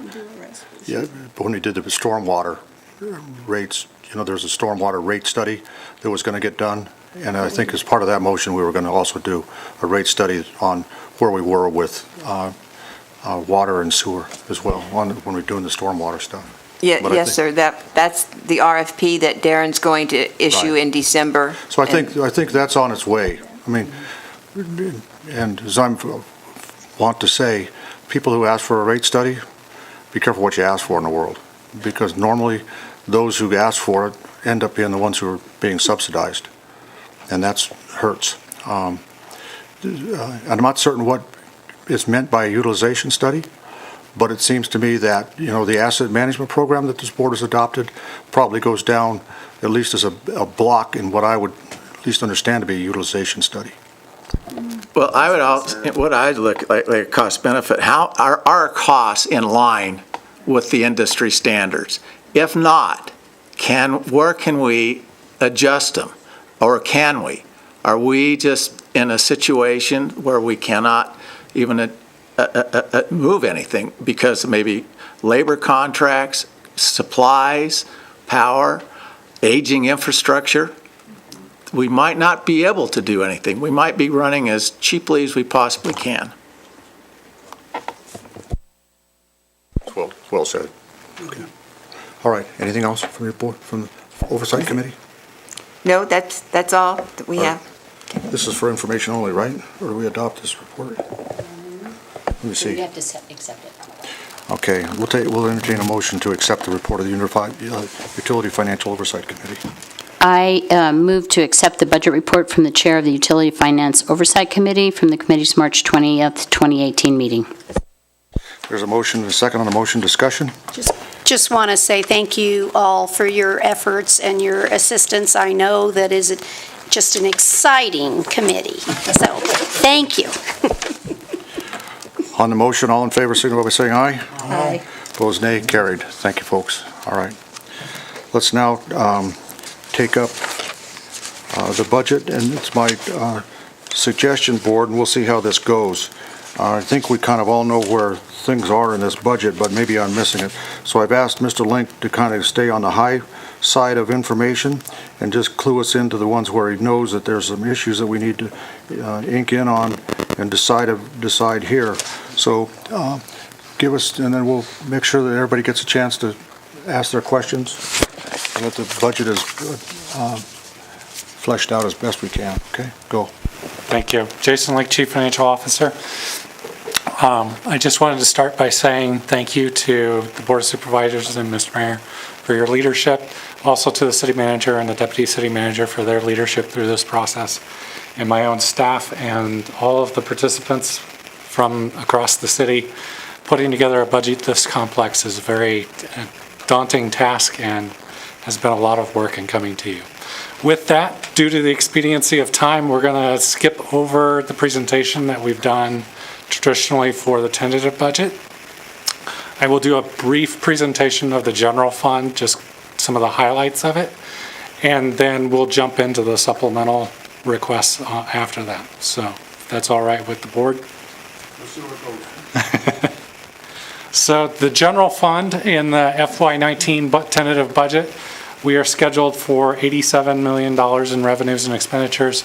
$78 million of that is our regular operating revenues. 40%, 70% of that is property tax and C-tax revenue. And then the various other pieces, charges for services and licenses and things like that. Down into the expenditures, $69 million in operating expenditures. With the draft board policy that we did in the previous meeting, there's $500,000 in regular operating contingency, and then there's $1.5 million for supplemental requests that we'll get into. And then a tentative transfer of $5.3 million for capital, and then $4.3 million in transfers out to other operating funds, primarily for debt service. And that leaves an ending fund balance of about $6 million, which is above the minimum threshold that you're targeting. So projections into the future for the general fund, we have revenues kind of on a steady line going up based off of the assumptions through there. And then we've got the expenditures, and you can kind of see that gap between there. We use that gap for supplemental operating requests and also to fund our debt service and capital projects. So even though it looks like there's a big gap there, really there's not, and we'll get into what those supplemental requests are. Through that, I'm going to skip over the detail of that. This is what the numbers look like for that presentation. You can kind of see what we've done. So over the course of 5 years, we'll add about $10 to $11 million in operating revenue, and we'll add about $6 to $8 million in regular operating expenditures. And then to fill this out, we kept the supplemental request static, and the CIP number that you're seeing on this spreadsheet is basically the plug number, for lack of a better description, to maintain the 8.33 fund balance requirement. So through that process, we're projecting $5.3 million for capital this year. That drops to about 1.5 next year, and then it goes up from there to 3.2 to 4 million to 5.8 million. So you can kind of see what's happening with the general fund. So with that, I'm going to jump right into the supplemental requests unless there's something on the tentative budget that you want to specifically address. Okay. All right, we'll jump into the supplemental requests. So for the clerk, we have rental fees on records retention requirements. We have some membership and publication costs. We have office supplies for the new clerk. And then we have some costs related to the elections for ballot layout design. For the treasurer, we have increase for the credit card convenience fees, which should be all offset by revenue that we received to offset those fees. Within the assessor, we have a one-time request for data conversion. So do you want us to You can interrupt me anytime. interrupt on the one we have a question on? And then you just go through the ones we don't have a... So, sorry, Mr. Assessor, I know you had a great time on the last agenda item, but I have a question for you on your request for personal property auditing fees. One, I'm assuming it's really only in a contractual, because the item shows 5,000 in salary and 5,000 in contract. It's only meant in the contract section, right? It's a professional service? You don't do it yourself? Correct, yes, ma'am. We contract with a company called Tax Management Associates, and they actually do a number of counties here in the state of Nevada.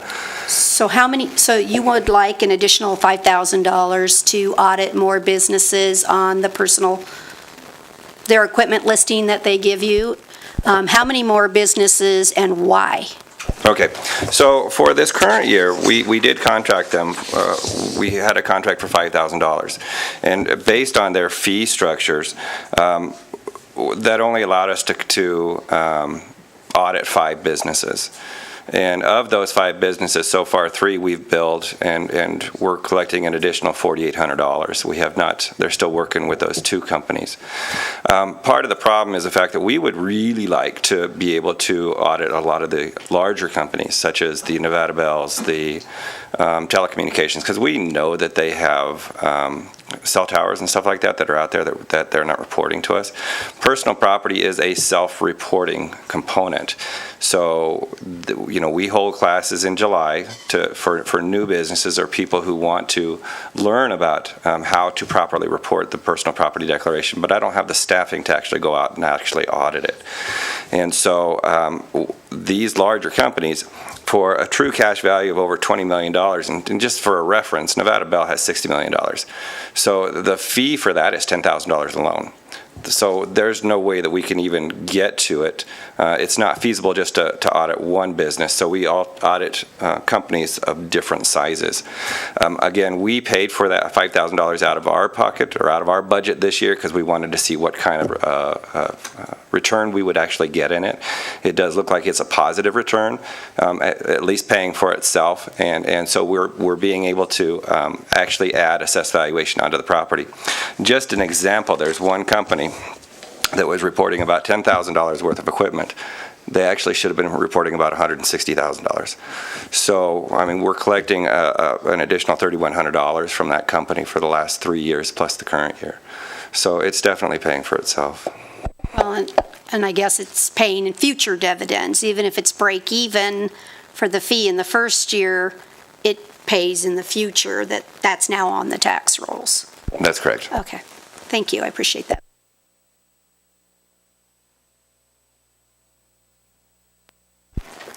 Anything further? I will continue on down the list. For the district attorney's office, there's a proposal for a new deputy district attorney. That position would be 40-40-20, split between civil, criminal, and administrative. Juvenile. Okay. And then related to that, I talked with the district attorney, and to answer one of your questions, Supervisor Bagwell, there's $25,000 that's in contract right now that he feels could be eliminated if this position was authorized. The other changes for the district attorney's office are hourly and seasonal increases to maintain some existing staff that are in that position, and then some other operating supplies and training for the office. And then for the city manager, there's an REU charge for the emergency radios, and you'll start seeing that throughout here for the other departments, and that is to institute a 10-year replacement plan for the physical radios that people are walking around with. And so that's divided out by department based off of the number of radios that they have. For information technology, we're proposing an increase for the new assessment and taxation software, which is DevNet. Pioneer Technology is the new clerk software. Microsoft Office 365, that's Outlook, and with all of the email problems that we've been having over the last year, hopefully this will cut down on some of that. Other annual software maintenance expenditures, and then digital media coordinator reclassification. So I have a question in the IT arena. I don't see something on the list, and as we keep going, maybe we'll generate enough money to handle it. But I'm very concerned about our equipment here in the Sierra Room, that we're continually having disruptions where the public's unable to continually view the TV, and they pay their cable bills to get that channel, and it's part of our agreement, and yet it goes out a lot because of our equipment. And I'm understanding, and maybe Eric can tell me because if I'm wrong, you need to tell me I'm wrong, but that we could actually lose the system, and so I'd rather try to find a way to be a little more proactive and know we're going to need to replace it. So maybe if I can have Eric come, because I did ask him to provide me some numbers or detail to maybe consider getting that approved. So I know it's unusual, I want to give you something, but Well, yeah, thank go you. ahead. So- Yeah, they're like, woo, is that her? Eric Von Schimmelin, Chief Information Officer, for the record. So yes, in my original CIP request, I did request and have for the last couple of years requested the Sierra Room, what I call technology refresh, which basically is going to take everything that you see, your microphones, the overhead projectors, the televisions, all the equipment in the back, which is very outdated, and upgrade that throughout this room. So, and I've been working with the Parks Department to help them with this. The one thing we didn't put in there that they had quite a few years ago was actually redesigning the dais there. Well, I'm not that benevolent. I just want the technology. How much? So, Yeah. and so, you know, and if you would have seen the historic, my request started about $230,000, $250,000. Every year it drops about $40,000. I have a fund that refreshes every year. The issue we have is we cannot do this piecemeal. Once we start the project, it has to be a complete project because everything is tied to the next system. So if I replace the projector, I'll have to replace everything in the back end that supports the projector. So that's where the whole project comes in. So right now I have about $80,000 to $100,000 saved up funding for this project. So I think the request was $150,000, right, that you saw for this year. You need 150? Yeah. Okay, I got 25 out of the DA. I'm working on it. I got somebody else I'm going to tap a little, so okay, 150. I'm on it. If you can get me close to that, I continually get updated quotes. The quote you have is actually probably 2 years old. Every couple months, we reach out to other vendors just to see where are we at. Can we do anything? Can we possibly get any better cost savings out of this or do this in any other fashion?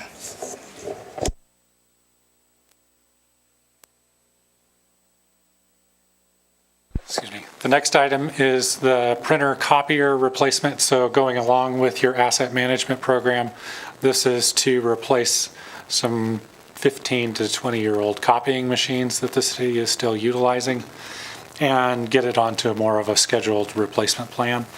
Planning is proposing to reclassify or reallocate one of the compliance officers so that they're completely within the general fund and utilize existing staff for hourly to offset that. And then you see a couple of REU charges for the radio.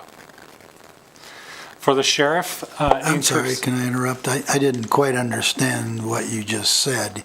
Planning, is that a person? That is a person. An FTE? Yes. That's what I thought. Thank you. Mhm.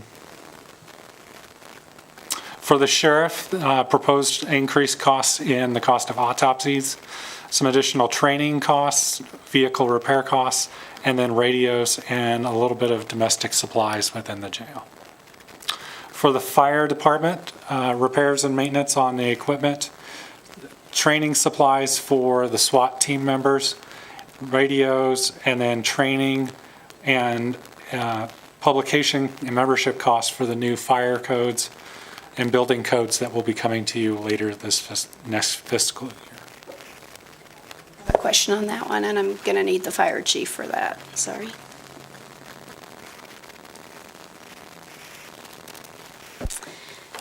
So my question on that one is that there are no new adopted fire codes that we have actually done to require training.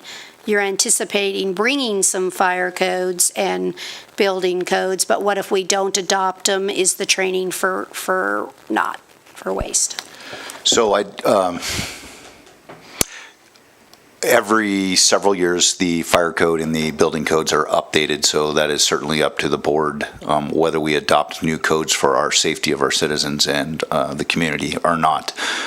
This is something we need to get in front of so that we are prepared. We would presumably be the only agency or city that wouldn't adopt this code. It is fairly standard that codes are adopted. There are supplementals taken in or out as we go, but the fire code in general, there are several changes with that, and they will need training as with the additional books to enforce the codes.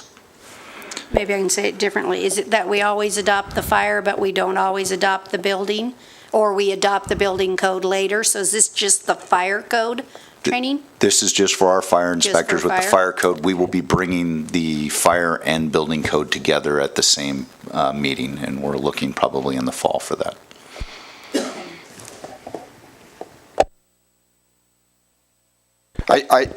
Okay, Lee, you can jump on it, but I think there's a regional process that's been for the better part of the last year, I think, Lee.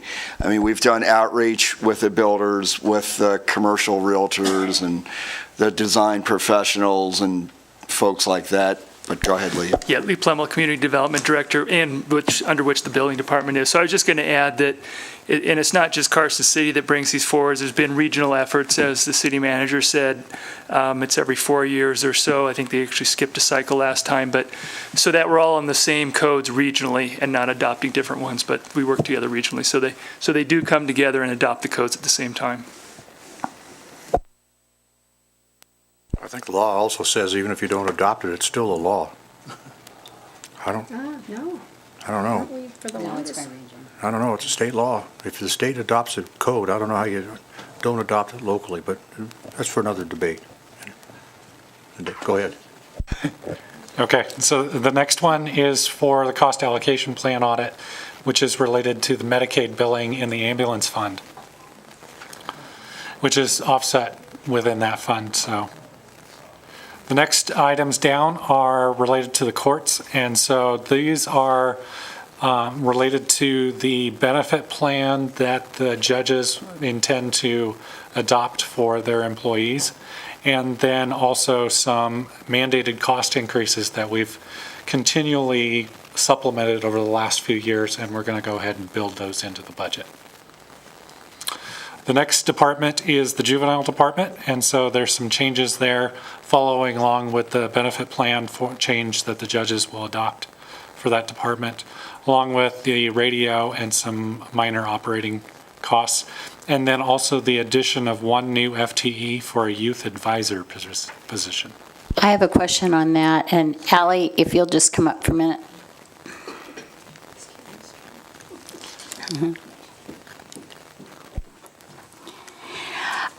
I just want to say, originally I had questioned the youth advisor, although, because I felt the mental health professional was more valuable, but I think you clarified that today in your previous presentation with behavioral health.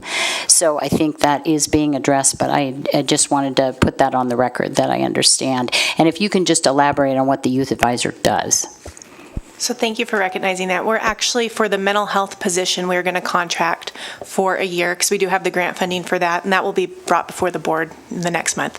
And then also hopefully extend it for 2 years. That's for a later discussion. So it is going to be covered for the next couple of years at least. So we will be able to provide some sort of contract and services to the youth that are suffering from mental health issues. And I will let Ryan explain exactly what a mental or youth advisor does. Ryan Felix, Detention Manager, Carson City Juvenile Services. So the youth advisor's responsibility is primary is the safety and security of the youth. While they're in our care, we're entrusted to just supervise them. They work directly with the youth. They're responsible for the youth's daily activities. The youth have a Bill of Rights that the staff must be in compliance with, that our facility must be in compliance with. So part of those Bill of Rights have to do with getting the kids to education, getting them recreation, both indoor and outdoor, those large muscle exercises, ensure their rights of basic needs are met, food, shelter, medical care. We do work with the Carson City Sheriff's Office, so aside from those Bill of Rights, they do admit incoming youth that are brought in the facility for breaking the law. In addition to that, they just basically supervise the overall well-being of the youth, make sure they don't hurt themselves, make sure that they're just kind of maintaining until the court decides on what direction they want to go with this youth, whether they're going to release them back into the community and or send them to a placement of some sort to address their needs. And one other crucial, I think, element to the youth advisor's responsibilities is programming. We really try to saturate the youth with positive programming in hopes that they can return back into the community healthier and be productive members of our community. Is there an engagement with family or anything like that while the youth is in your care? Yes. So the engagement part that I would say is upon admission, if they are deemed to be detained and stay with us until they see the judge. We do communicate with the parents, let them know the visiting procedures, get any necessary medical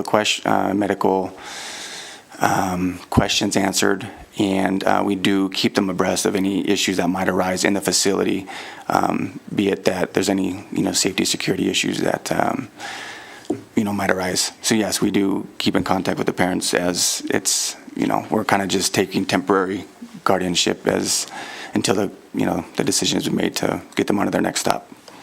Mm-hmm. So it's an 18-bed facility, is that correct? That's correct. So can you tell me what the average length of stay is? Yes, our average length of stay currently since January is about 21 days. 21? Mm-hmm. Thank you.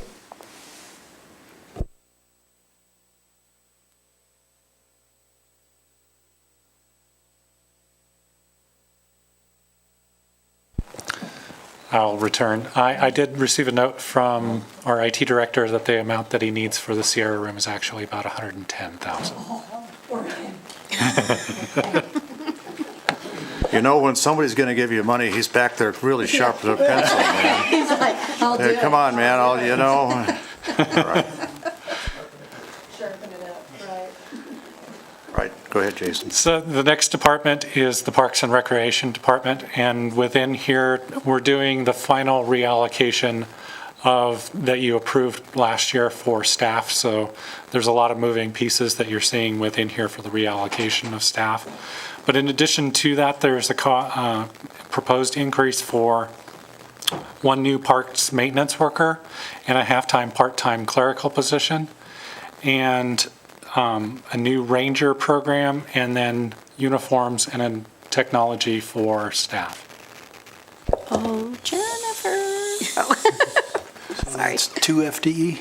That is 1.5 FTE. 1.5. Okay, that's what I want. Let's see how benevolent she is, like the DA's office. No. Are you going to offer more employees there? No, Okay. no, I said like the DA's office. She has to give up a little bit. In both the DA's office and the parks, when they requested positions, they indicated they could then maybe reduce the overtime or the hourlies a little bit.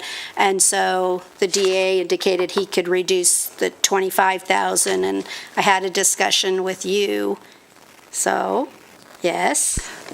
Thank you, Supervisor Bagwell. Jennifer Budge, Parks and Recreation Director. We had a discussion about $2,000 in Right. overtime that we incurred last year. That could easily be reduced from the budget. Okay. And then one of the other questions I had is on the halftime position that potentially is actually to be able to work on the Children's Cabinet project for the scholarships, which is sitting on the Parks and Rec, why I know this one, but so is there also, we could maybe bring in a $10,000 revenue line item to help offset that cost center?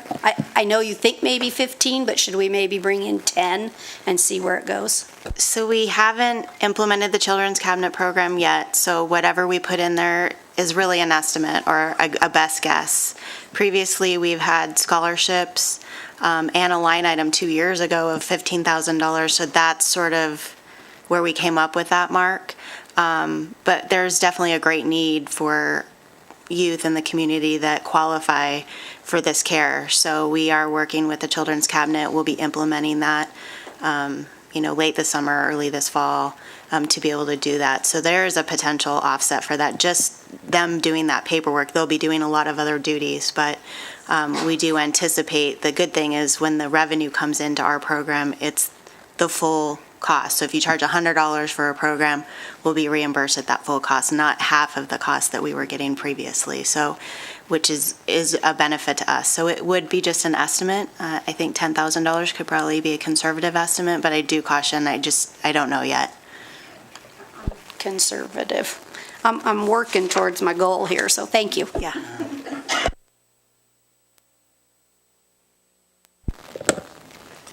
So continuing on to the next page here, there's a continuation of the reallocation for the park staff, and we previously discussed that. Next is the library, and there's a proposal for $15,000 to increase the amount of staff time within the existing hours of the library to increase service levels, and then also costs to replace some public computers, and then also to increase the books and public periodicals line in order to maintain a requirement for a percentage of the budget dedicated to that for grant funding purposes. Then next within that is the health department, and this is a reallocation of the disease and prevention control manager position to bring a larger portion of that position into the general fund. Next line item, department. Can we back up on that one for a minute? Sure. Nikki, you want to come forward?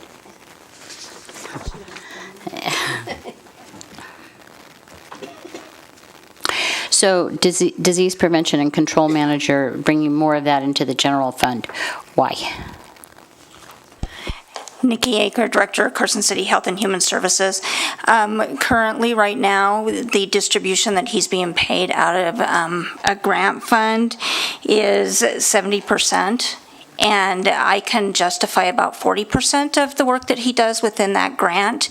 A lot of what he does is the environmental health, the epidemiology, which is it's state mandated services, so that's the reason why. And is any of that cross-jurisdictional at all? Yes, 15%. Okay, thank you.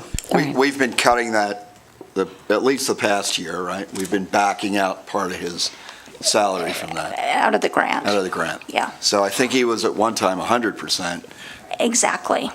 We're backing him out so that we get to the point where he'll end up, at parity with where he should be with the amount from the grant and the remainder.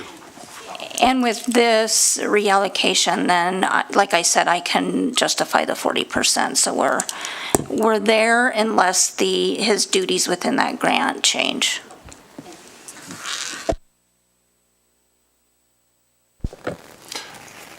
Moving on, we're now to the Public Works Department, and within here, there's some increases for reallocation of existing staff. There's some software increases, and then also the addition of 3 FTE related to a GIS specialist, a deputy director, and a water manager. I'm sure you have questions on this one. Darren. I thought it might get late enough we wouldn't do it. It gives you more practice, Darren. Here I am. Here you are. So Darren, I'm going to have you just kind of walk us through the cost savings. And then as I mentioned to you earlier, if you could have 2 positions and not 3 positions, what would be your best case scenario? Because I'd like to see some revenue generation in terms of water resources that we're not presently utilizing. Darren Schultz, for the record. I really did expect you to skip me this year. Thanks for having me, and I did anticipate some questions. So I'm gonna start at a 30,000 foot level, give some overview of some of what we're trying to do, and then I'll dive in deeper as needed. So I've been looking at the department for a couple years now, pretty intently, with the idea of a restructuring to make it fit what we're trying to accomplish and what we're looking at. So everything that you see is accumulation of that, and this is basically how it shook out. As it was mentioned earlier by the representative from UFOC, I'm trying to create a separate standalone division in Public Works that will just oversee water. We haven't had that for some time, and I think by doing that, I will create a synergy with everybody in that division who's working on water and only on water, and they're not spread out across Public Works.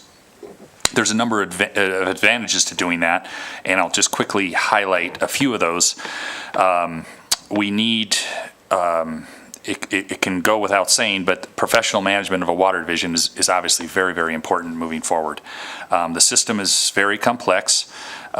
We need emphasis on sustainability and long-term water supply.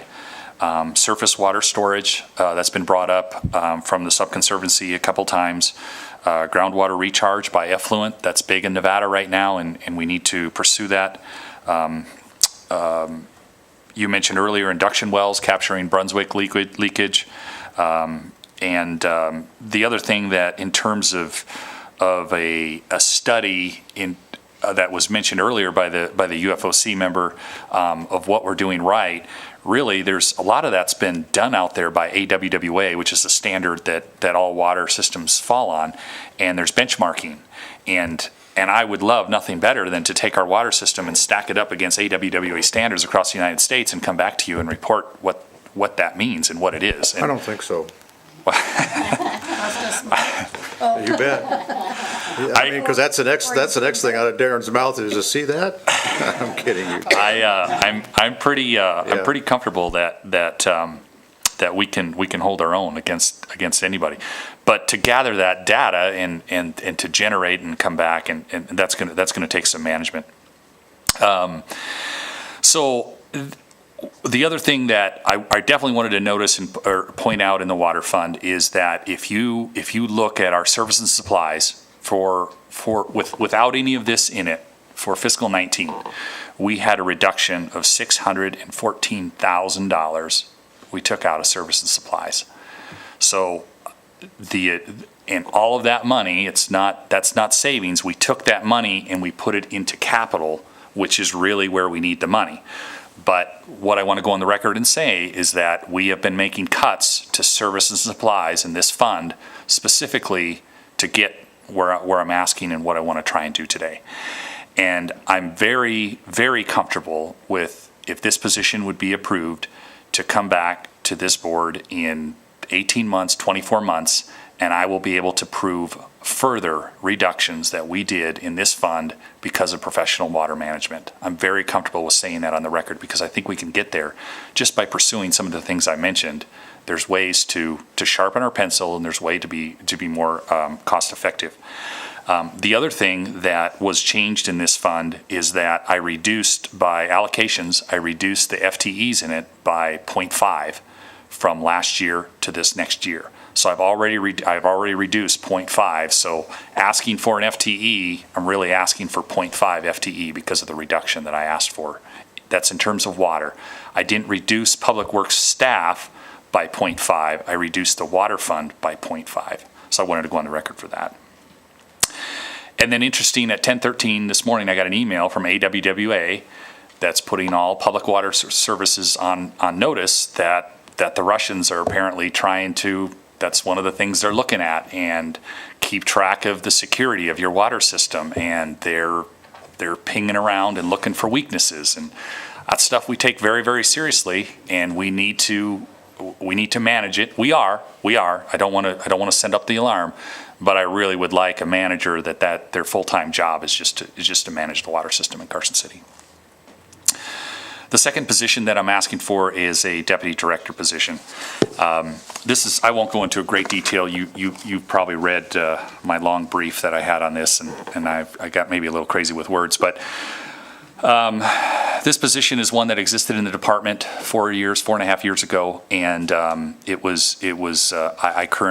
held it at that time, and it went away. It was something that we talked about giving up for the sake of the recession and trying to save some money. When it went away, it was never the understanding that it would go away forever, and frankly, we need to bring it back. With everything going on, and a lot of movement in the industry, the engineering industry, people are coming and going left and right, and there's a lot of jobs out there, and I really need to create within this department a bit of more of a career ladder for people who work there now, and succession planning moving forward, so that it's always in good hands.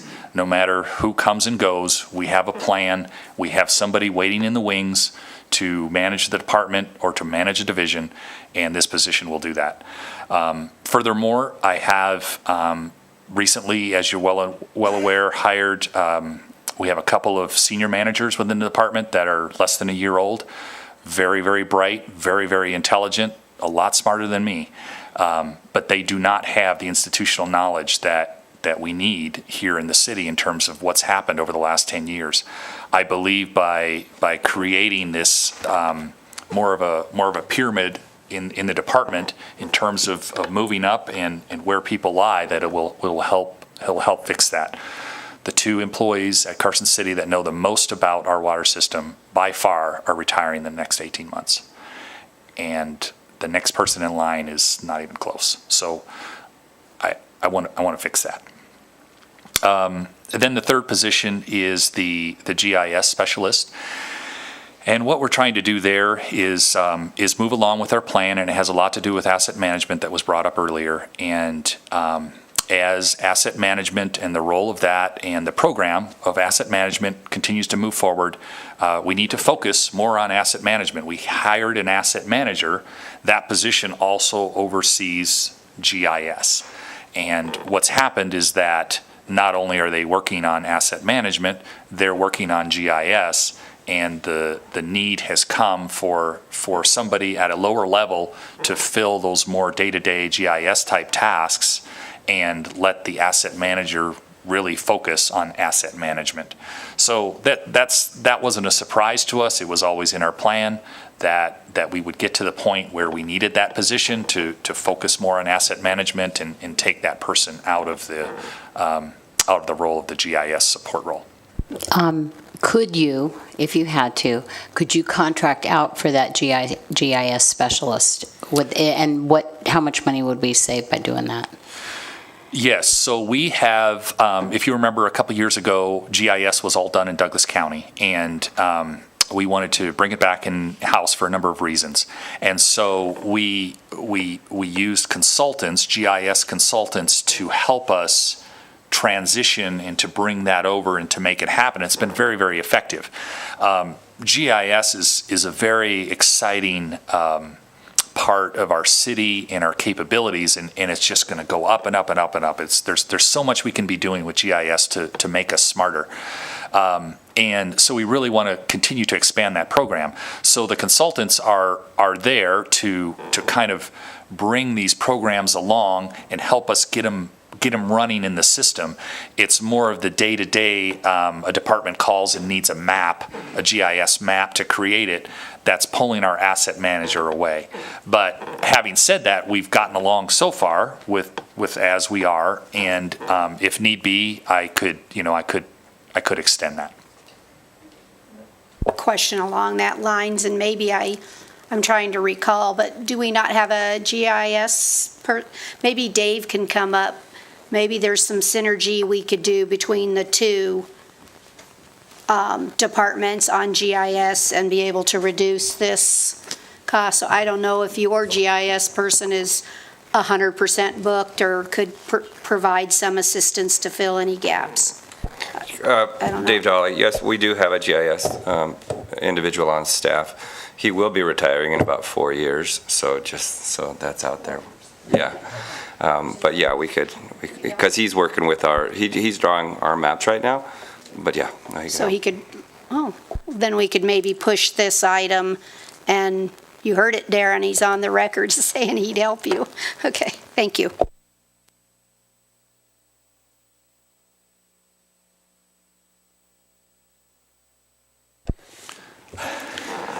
Maybe not today. I'll explore that. I'll explore that with the assessor's office and see. That kind of concludes my comments on the FTE request, and I'd be happy to answer any detailed questions you have. From my perspective, thank you. I appreciate that. So there's more in there than the reorg on the other FTE issues. So I had talked with the city manager about looking at a methodology and really maybe having to work with human resources too.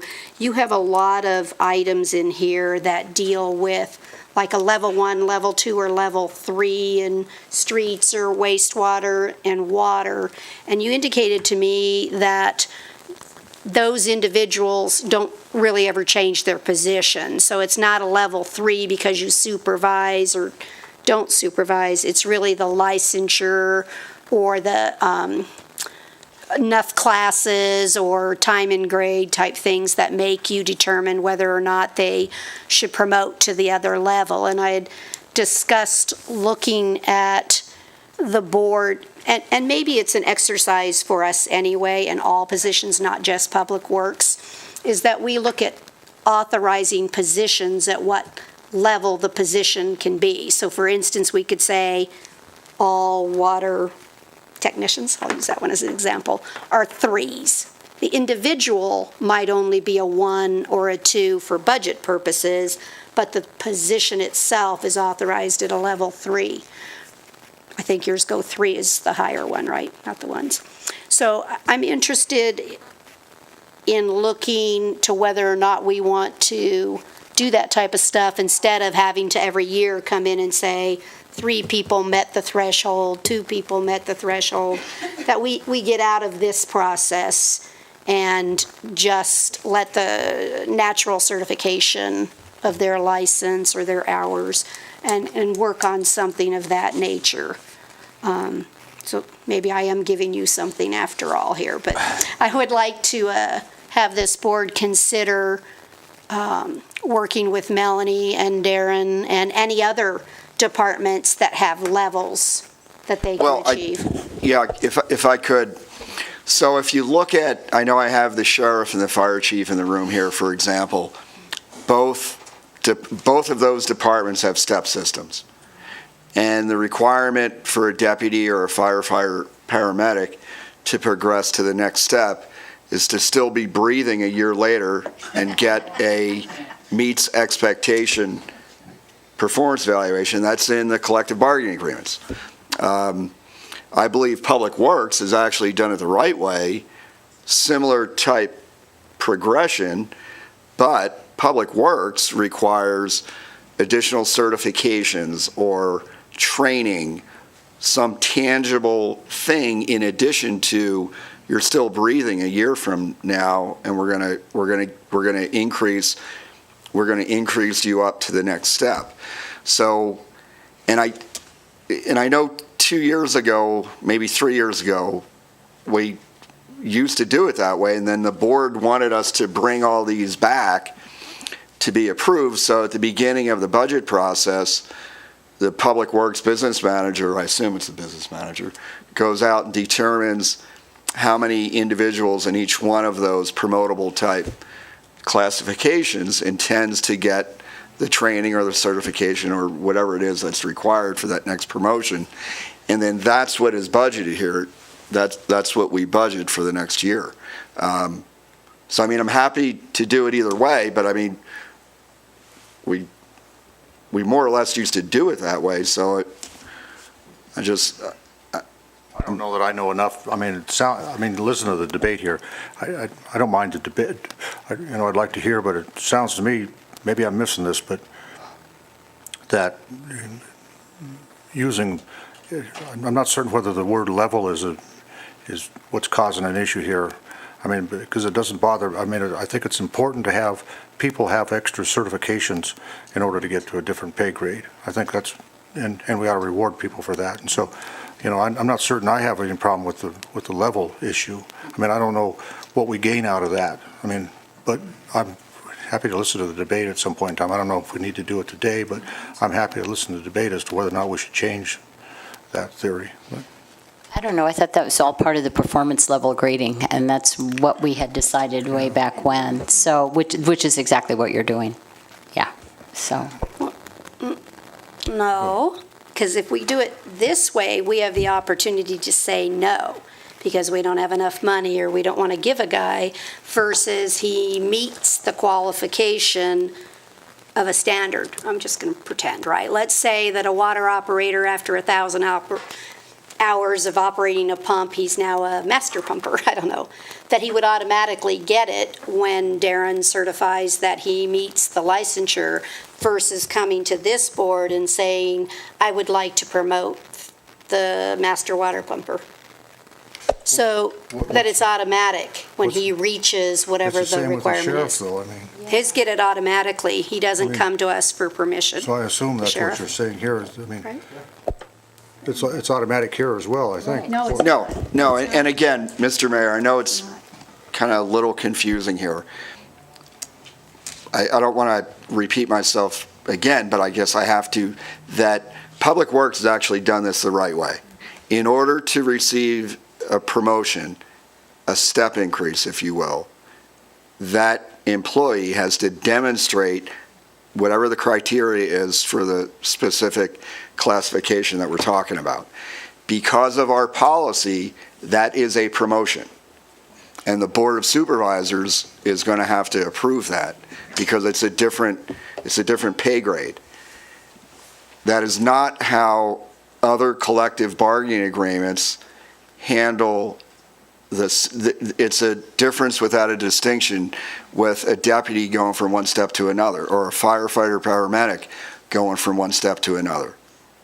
They don't do anything except, and I shouldn't, and I don't want to get myself in trouble with any bargaining union here. You got in trouble this morning, so don't worry about it. But Already in trouble.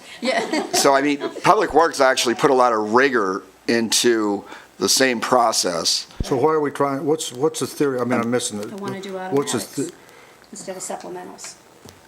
Well, it ultimately comes down to is qualified as a promotion.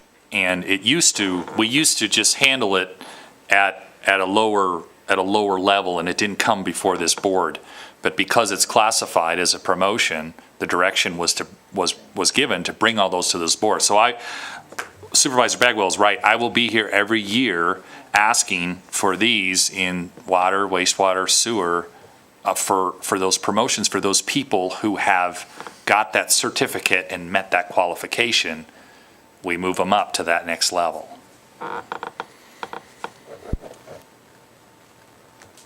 Okay. I think, And we can address it over the next 6 months or something and look at it. It's not anything we have to do today, like you said. No, But yeah, I'm I just just want to trying to- address it trying as to- a long-term planning issue here. okay, let me think about it a little bit. Got it. All right. Other questions, Darren? Go. Okay, and then it really moves along that same line. You also have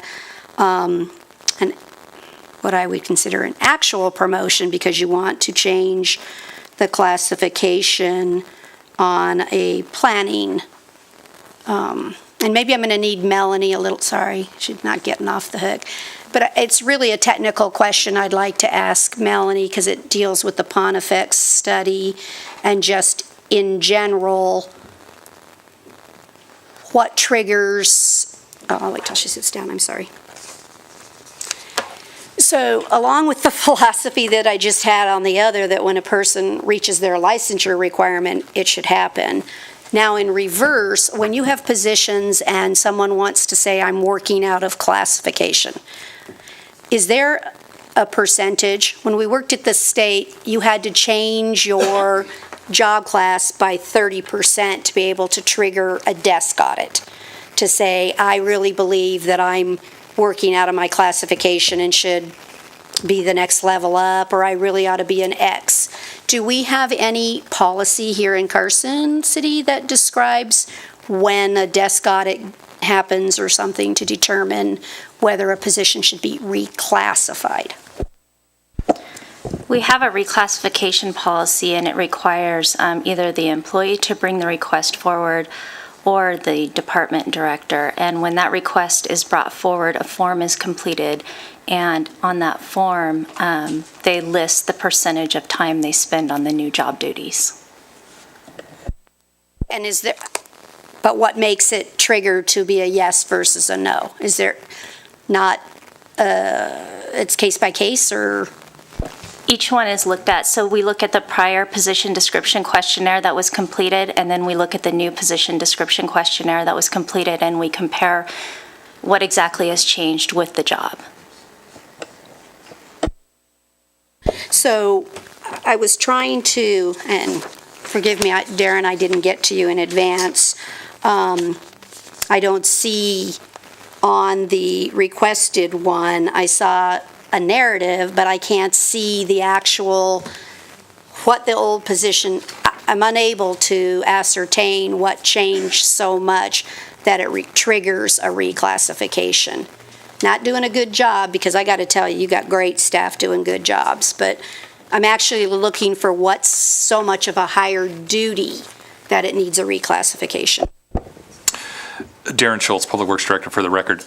So we were not looking at this one within RTC of a senior transportation planner to a principal planner.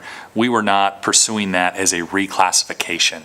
We were pursuing that as creating a new position within the planner series of RTC, and that the individual is currently performing duties that are above and beyond the current job description for a senior transportation planner.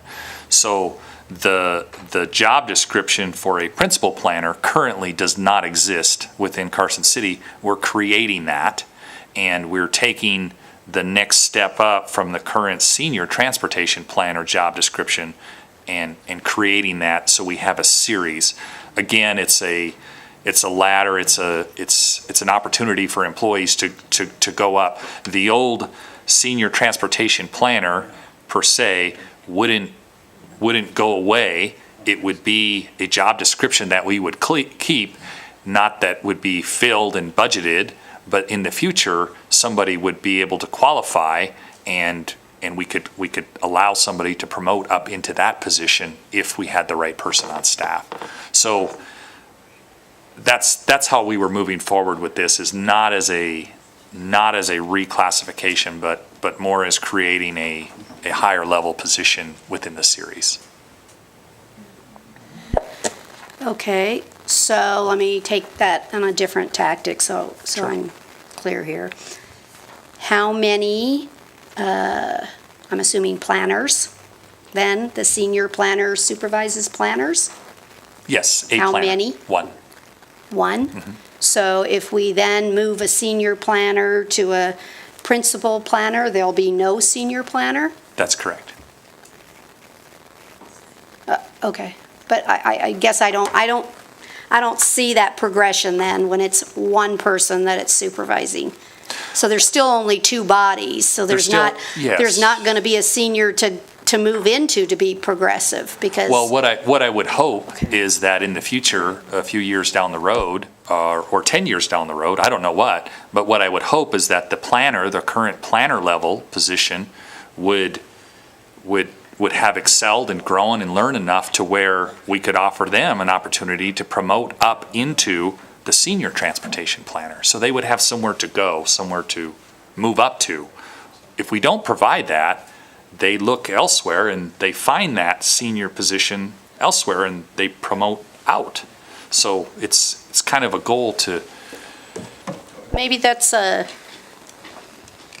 one I'm willing to look at when I said I wanted to look at all the water guys, street, all those other technicians with certifications. Understood. Maybe this one is within that same type of issue that you're trying to tell me, but I'm just going to tell you here today, I'm not in favor. I'd need a little more understanding of what makes me jump from a senior. I want to know what that progression is, what licensure, or what triggers it. So I want to say no for today, but I am willing to look over the next study period or whatever it is to see if there's a progressive model there. Because I think I understand what you're trying to accomplish. I'm just not convinced today that a supervising of one, anyway, I just can't support that today, but I might later. Supervisor, if I may add to Mr. Schultz's comments, Lucia Maloney, Transportation Manager for the record. When I came and started here last July, I took a hard look at the Transportation Department. We do have a senior transportation planner. We have a transportation planner.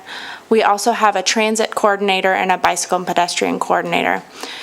The senior planner position, as it's written, requires a bachelor's degree, possibly an AICP certification, and under general direction, which I understand to be frequent direction, and not really making decisions independently related to program development and strategic direction of the program. That's the senior planner position.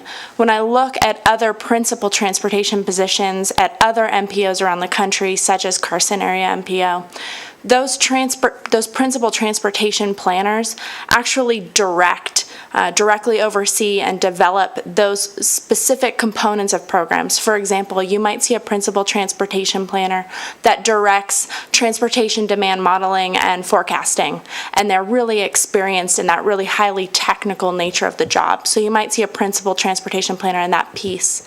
You might see a principal transportation planner that really directs planning documents, so regional plans, active transportation plans, or regional transportation plans, and you might see that focus there.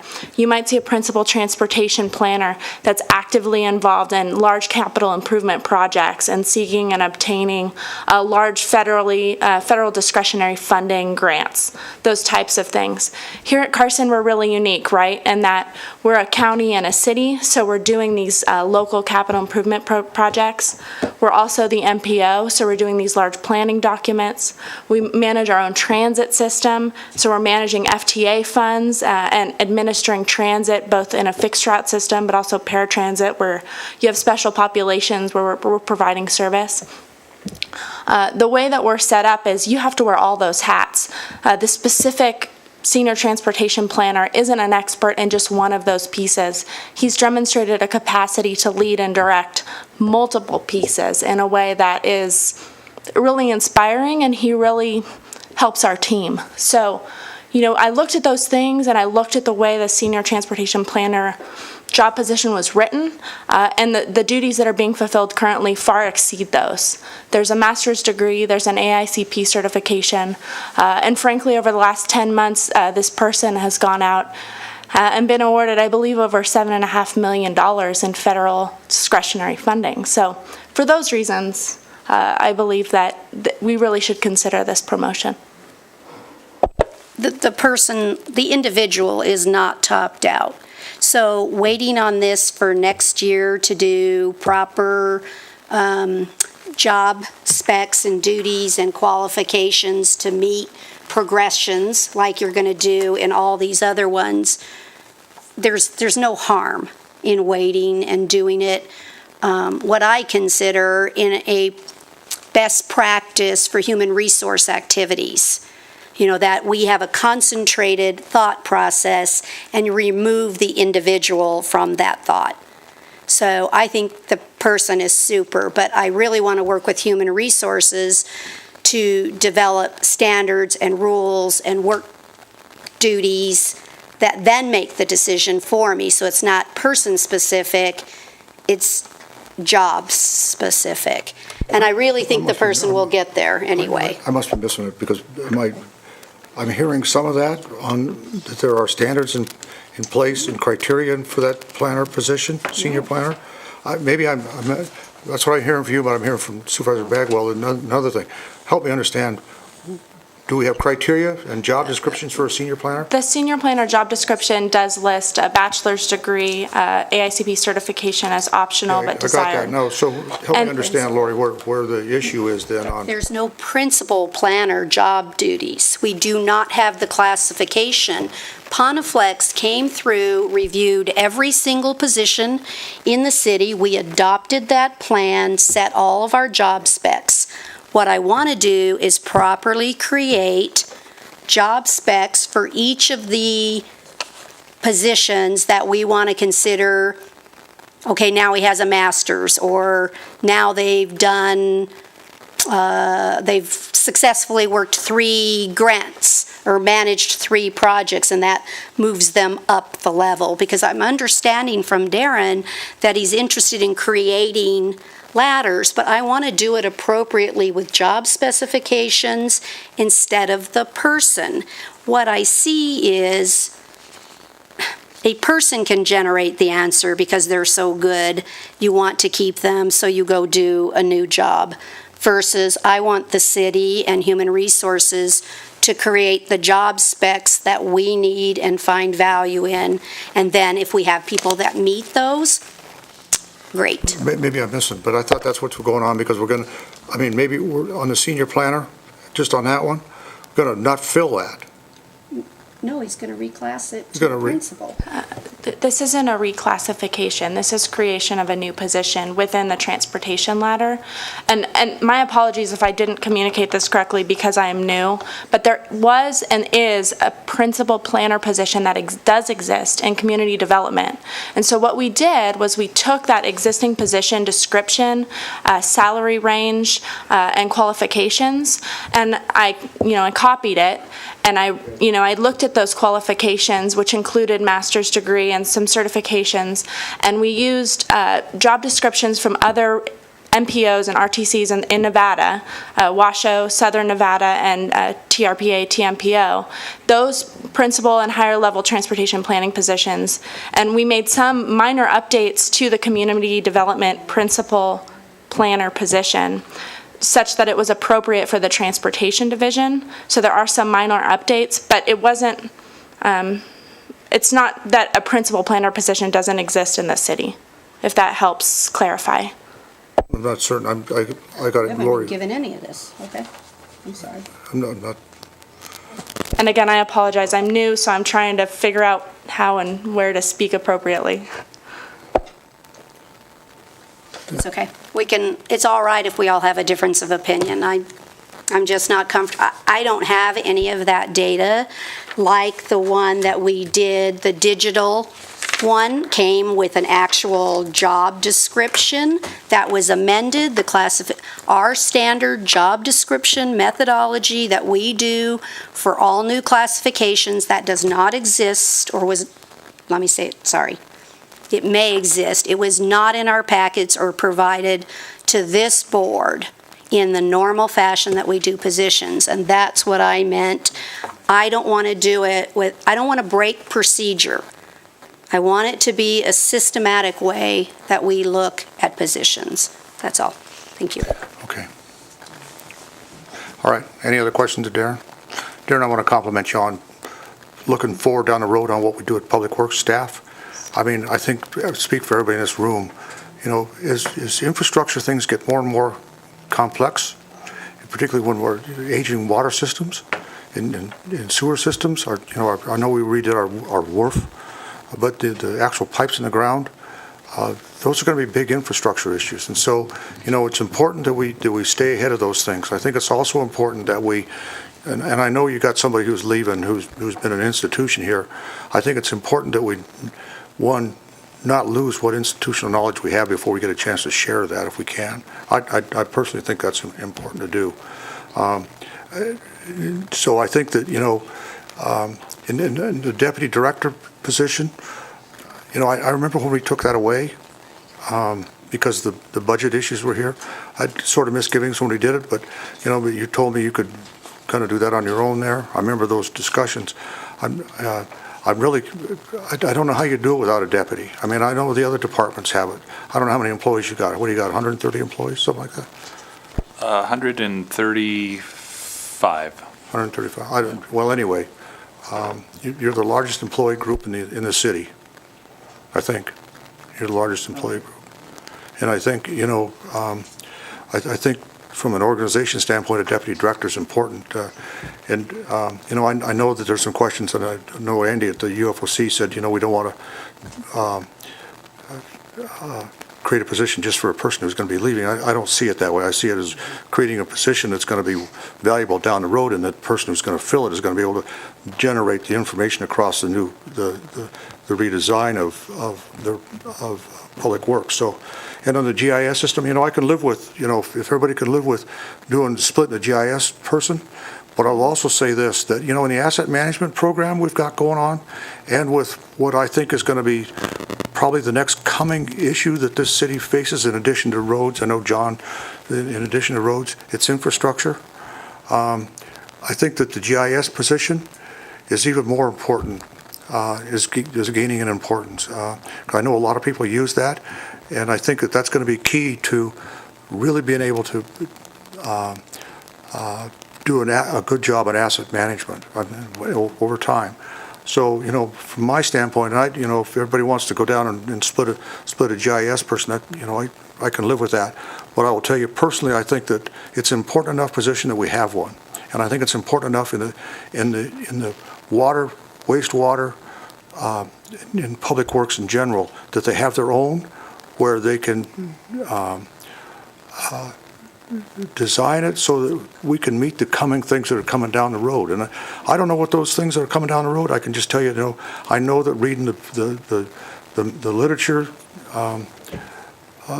aging infrastructure is going to be one of the biggest things we're going to be dealing with as we go through here. I mean, I just see it coming down. I mean, and I don't want to see a water rate increase. I don't want to see a sewer increase. I'm not there, so I'm trying to figure out some way where we can do an asset management study, do these things, and hold the line on rates as best we can, go down the road. But I don't want to shortchange our ability to do the job and to have the data behind it to do the job, because I think we ask a lot of you folks, I'll just leave it like that. I think, Public Works, along with our other departments, it's kind of like, if you don't have clean drinking water, and if your toilet doesn't flush, I don't know how you compare that to when your house is burning down and you don't have a fire engine there. But, I guess the message there is those are terribly important public service functions that we provide. I just assume, if we've got some capital to work with in here, which we do, which I think speaks to the well of this city, and we're going to, if we do these things, we'll have an ending fund balance over 10%, which is really rather amazing. I remember when it was down, we were scraping our head when we let the deputy go. We were scraping it, barely making 5. And now we're doing well. And I don't want us to, and I'm sensitive to what Nick says is, we don't want to outgrow ourselves. We don't want to add just because we're making money. But on the other hand, I think, we shouldn't be penalizing ourselves for things that I think are necessary in order to perform the public service that we're required to do. And so, my sense is, and it's just me, is that I think what you've got here is a pretty good program to help Public Works position itself for what I think is going to be an oncoming issue for years to come. And it's not just because anybody did anything wrong, it's because time moves on and products age. That's what happens. So that's my 2 cents, and sorry to spend 5 minutes talking about it. But I echo that, and we're growing as a city, so we have to grow as departments too. I mean, in order to handle that, especially your department. So, and just another question potentially, since again, the DAs and parks also, well, maybe you are giving up a little, but in the marathon contracting, I think you said to me you were almost done with the last, what did Andy call it, a white paper? You're almost done, or it will be done before June 30th. You'll have that particular workload completed. So do you see a potential that we could reduce a little bit of dollars in the the hourly, temporary contract line for you? Can you give up a little there? Yes, what I'm proposing is that through Marathon to no longer, whenever possible, not to hire professionals through Marathon use your deputy. and do it through a different way.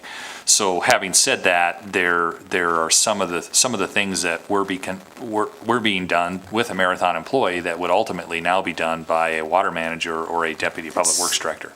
So yes, I would anticipate that budget would come down, yes. So, You gotta tell her how much she's looking for. She's looking for money. Well, I'm willing to, we don't really do the final budget till, May 21st or something.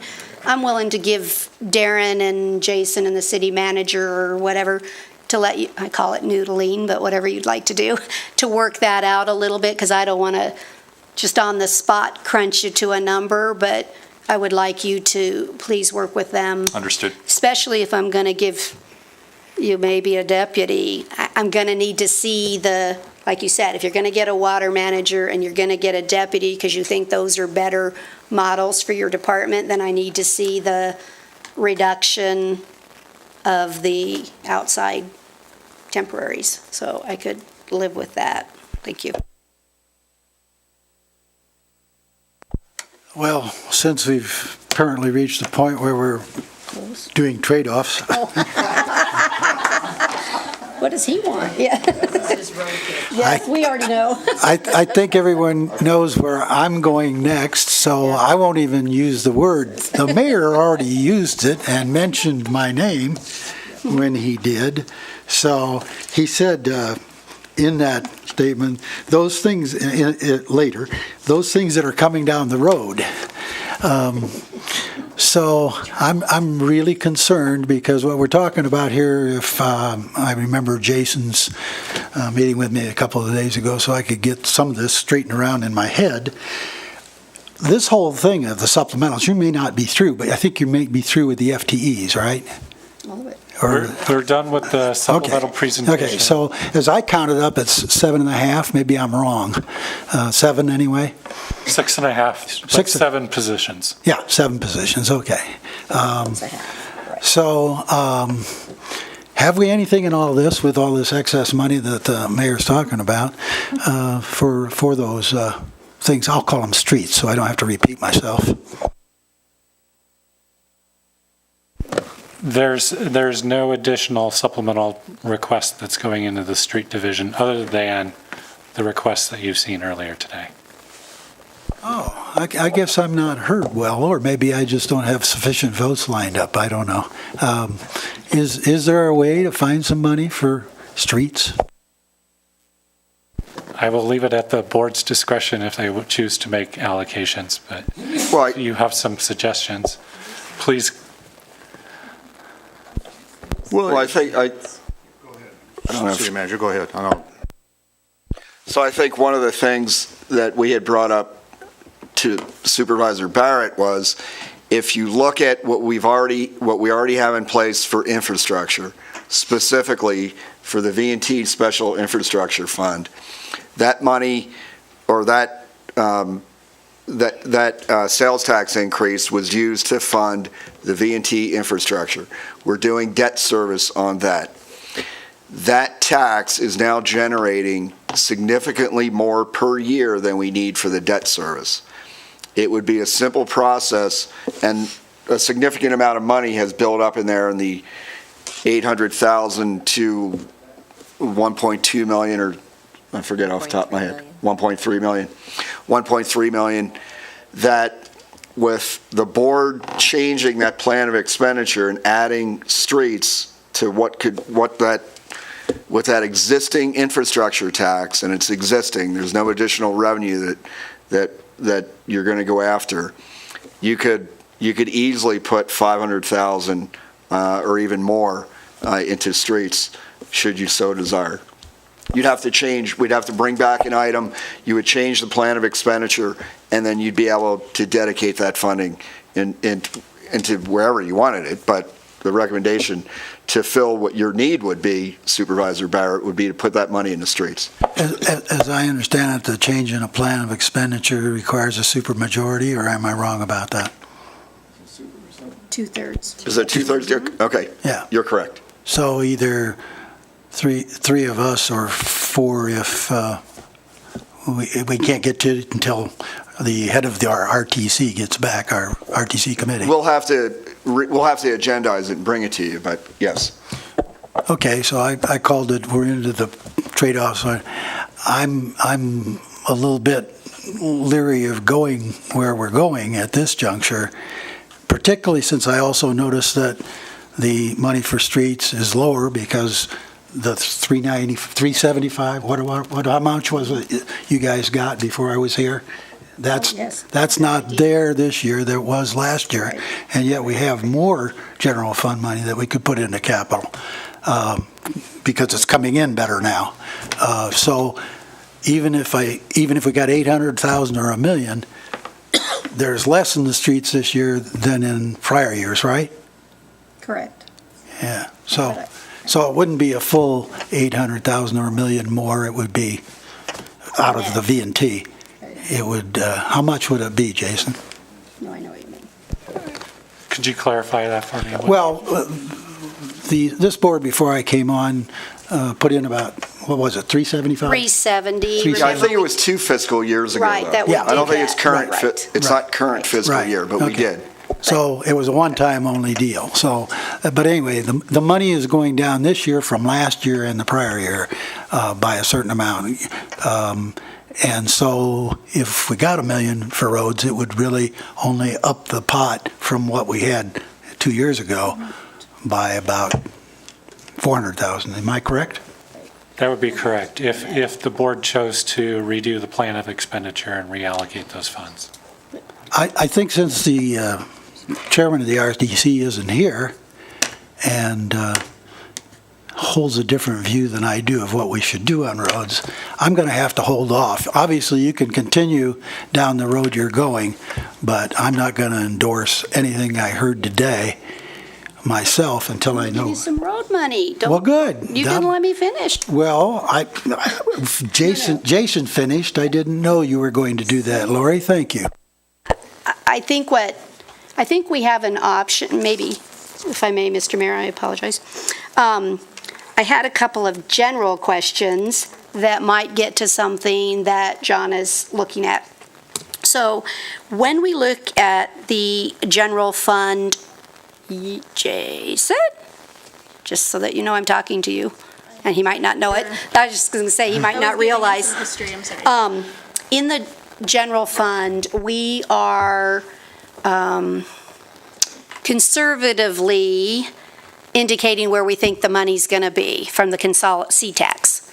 And the same thing that we did when I put the 370,000 motion on the table, I want to say I think we could do the same thing here, because I agree with John that I don't even think the $1 million that we could potentially take from the V&T is a touch, right? It's we need 18 million a year, so we'll take the $1 million, but I kind of want to also have the feeling that for any dollar over the projection of the C-Tax, we put 50% of any increase in the road fund, and I want to put it in the general road. I don't want to dictate that it's potholes or this or that, because depending on, I want to leave it flexible, so if you can get a whole road fixed, we do that, or we can only fix potholes because we don't know how much money. So I wanted to kind of throw that out to the board too, that it wouldn't be guaranteed because we don't know if the money will come in, but we certainly could put that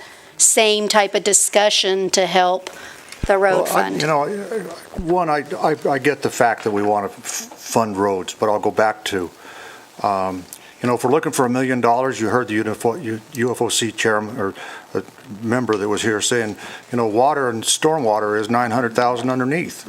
So take the $1 million and give it to them. But that's the argument you get into when we're dealing with the general fund money. And that leads me to the other side of the coin is that, I really kind of prefer to believe that taxation should have a nexus, those who pay taxes should have a nexus to what the tax is being used for. And I think it's hard for somebody to say, okay, look, I'm paying sales tax on my TV I bought. Now I'm going to go down and pay the same sales tax or sales tax on gasoline, plus I'm going to pay a little bit more. I mean, we either bite the bullet and say we're going to raise the sales tax or the gas tax and go on, because I think that's the appropriate place for the tax, from a tax policy standpoint, that it does. I mean, for water and sewer, we have an enterprise fund. And, we make them live on their own. Like I said, if they're 900,000 underneath, give the $1 million out of general fund to them. Can't do that. I don't want to do that. But I will tell you, John, what I would say is, there is a nexus between car sales and roads. And I'd be willing to say, we got a Nissan dealer coming in here. I'd be willing to take every incremental sales tax off that Nissan, every sales that comes off there, and put it in roads. Because I think that there you can make the argument, or we can all make the argument, that there's a nexus between cars and roads. And I think that somewhere around $1.5 to $150,000 to $200,000 a year that would automatically go. These guys are coming in, as far as I know they are. That would automatically, that streets and roads could depend on, rather than say, what are we going to get this year out of those 5 lunatics up there on the board? So, they call us lunatics. I'll take that as a compliment. I included myself. I'm an old lunatic. Generate the seat tax. I'm an old lunatic. When we have it trash hauling, we impose that on the new RFP that went out too, but that's going to go for roads as well. Yeah, it's going to go for roads too. The road impact fee, or not an impact fee, but. Anyway, that's my sense. So, I share Supervisor Barrett's comment about roads, and I know, it's near and dear to his heart. He's a member of this community, and he sees it all the time. And listen, John, I share that. Every time I drive over a pothole or a crack, or I worry about that. But I don't want to rob Peter to pay Paul. Put it like that. Well, I actually don't either. I don't disagree with you, and maybe the V&T is a good way to try and go, because that's a road of a different color, we'll call it. Still transportation. But I want to quote one of my favorite writers myself, who September 29th, 2013, wrote a story that was based on our new transportation's manager's predecessor, in which he said these things. The bottom line is the gas tax isn't what it used to be at any level of government. That's just the fact of the matter. We do not have sufficient resources to maintain the roads that we have. And we all know that. We've known it since before 2013. And the federal government hasn't taken any action. The state government hasn't taken any action. And our citizens told us no when it came to a gas tax indexing proposal. But we gotta face up to this, and I'll just shut up because I gotta go get my dog and take her home, and I'll come back. We're going to take a break here, so go take care of your dog. We'll be back in about 10 minutes. My wife would have gotten her, but she's in Fallon today working for the state that won't give us any You got more to gas satisfy tax. the dog and your wife, so go do it and come back, and we'll be. Boy, you're right about that. They're both women, and they both rule me. Yeah, go. We'll take a break here, and then we're going to get. By the way, before I take a break, if we do supplementals tonight, what else do we want to do tonight? Capital. Supplementals and capital right. tonight. We could probably make a motion real quick on the supplemental and Sit down finish for a it. second. Yeah, let's I do it. can make a motion on supplemental We don't close till 5:30. and be done. Yeah, go ahead. Let's see where we go. I think Go we ahead can and take do the motion. supplemental. Okay, I'm willing to give it a shot. I make a motion to approve the supplemental as submitted with a $25,000 reduction in the district attorney, the addition of $110,000 for the Sierra room. Yeah, he's smiling over there. The reduction of $2,000 for Parks and Rec. The push for no on the GIS specialist and no on the planner promotion, and that Darren and the finance staff will work on the marathon adjustment. I don't know if there's a second, there needs to be a second on that. She's following along to make sure I got it all. Okay.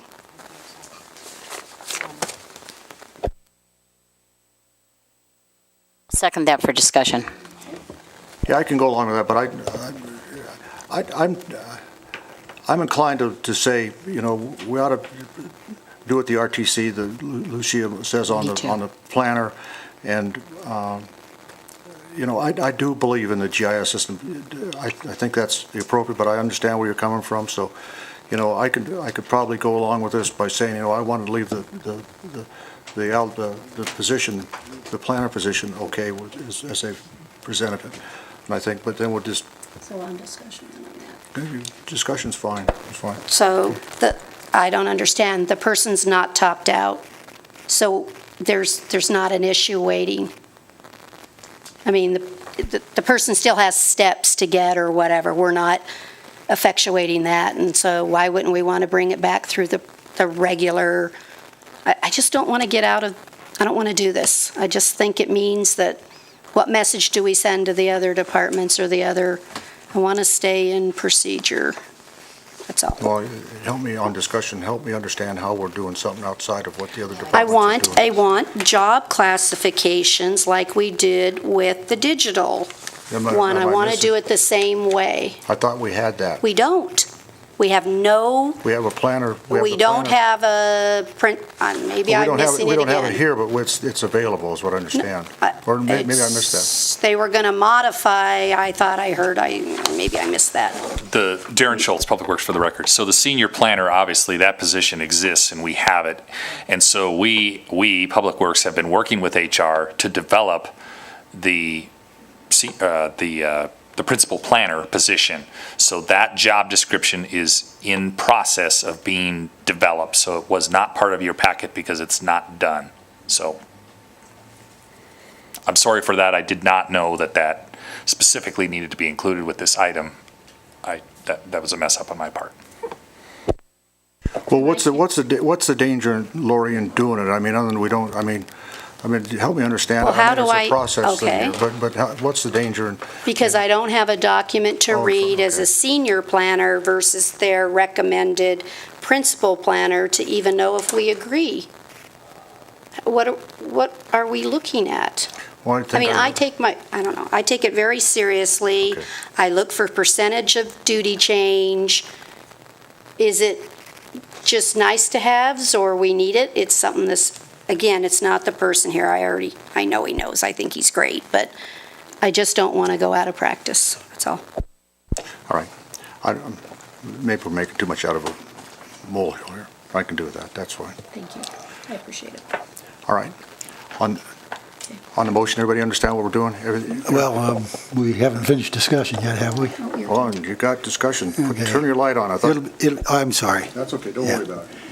I was getting you out of here for the dog. Well, I've got to go, that's Okay. true. So it's probably better if I go because I'm still waiting to see whether we change the plan of expenditure, et cetera. This is the preliminary.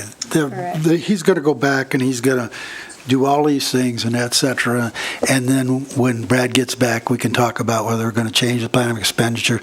So at least have a minor nexus between a railroad and a road.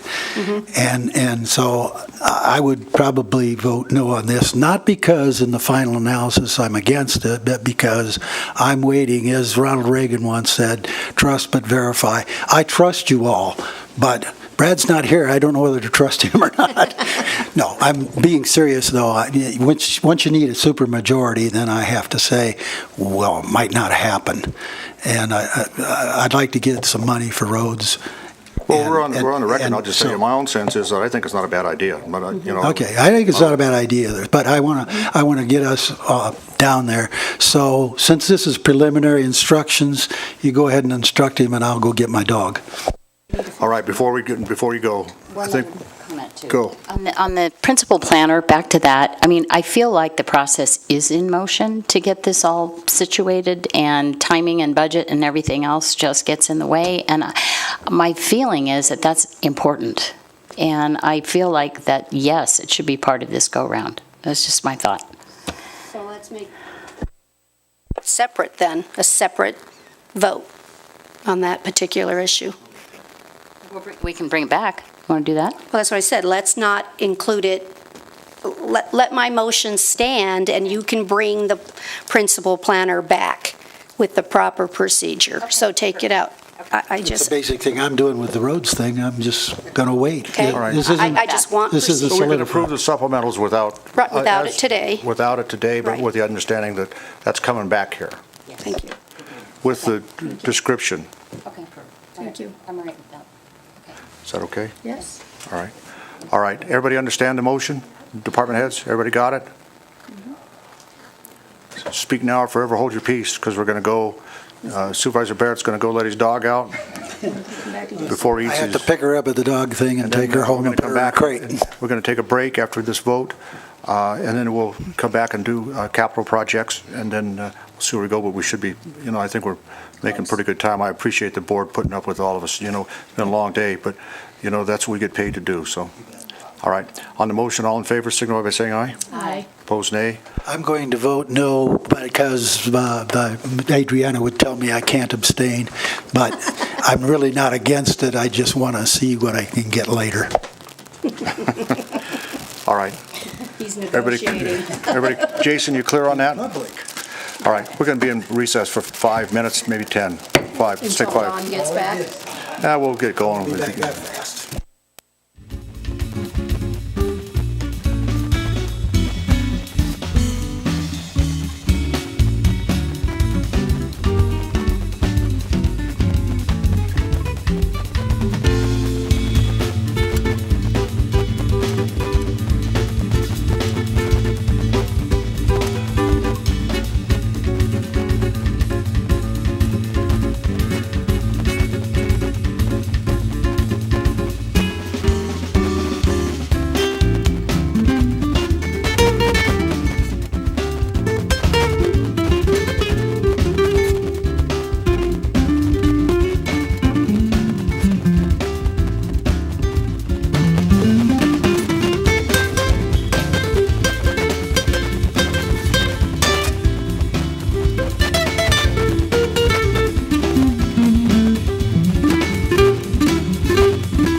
get everybody back in their places and in the traces.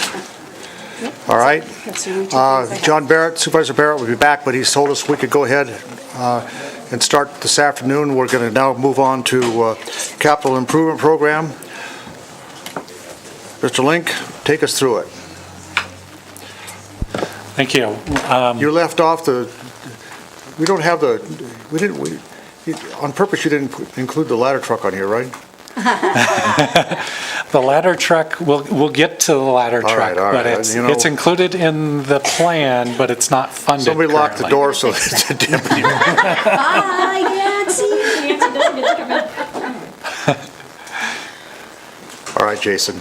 Certainly. Go. So there are, as we're bringing up the ladder truck, there are amounts that you'll see that are in the 5-year capital plan that are not currently in the proposed budget. And so if you approve those things, we will need to come back and build them into the budget. And we'll get into some of that discussion in a little bit. So within the tentative budget, we included a transfer over to the Capital Projects Fund for about $5 million. And combining that with property tax, some funding from the beginning fund balance, we've got the attached capital projects plan that's been budgeted, but there's items that we want to tag in and increase this by that we'll go through specifically for fire. But so we've got a plan for $5.6 million. Related to that, we've designated $342,000 for the break fix.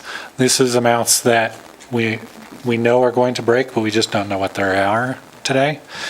Going into that, Alternative Sentencing has requested funding for a lab freezer, refrigerator, some body costs, body cameras that they'll share a cost with the courts for, and then fleet vehicle replacement. And then I'll leave fleet vehicle right there, and then I've got a slide for that will address that specifically.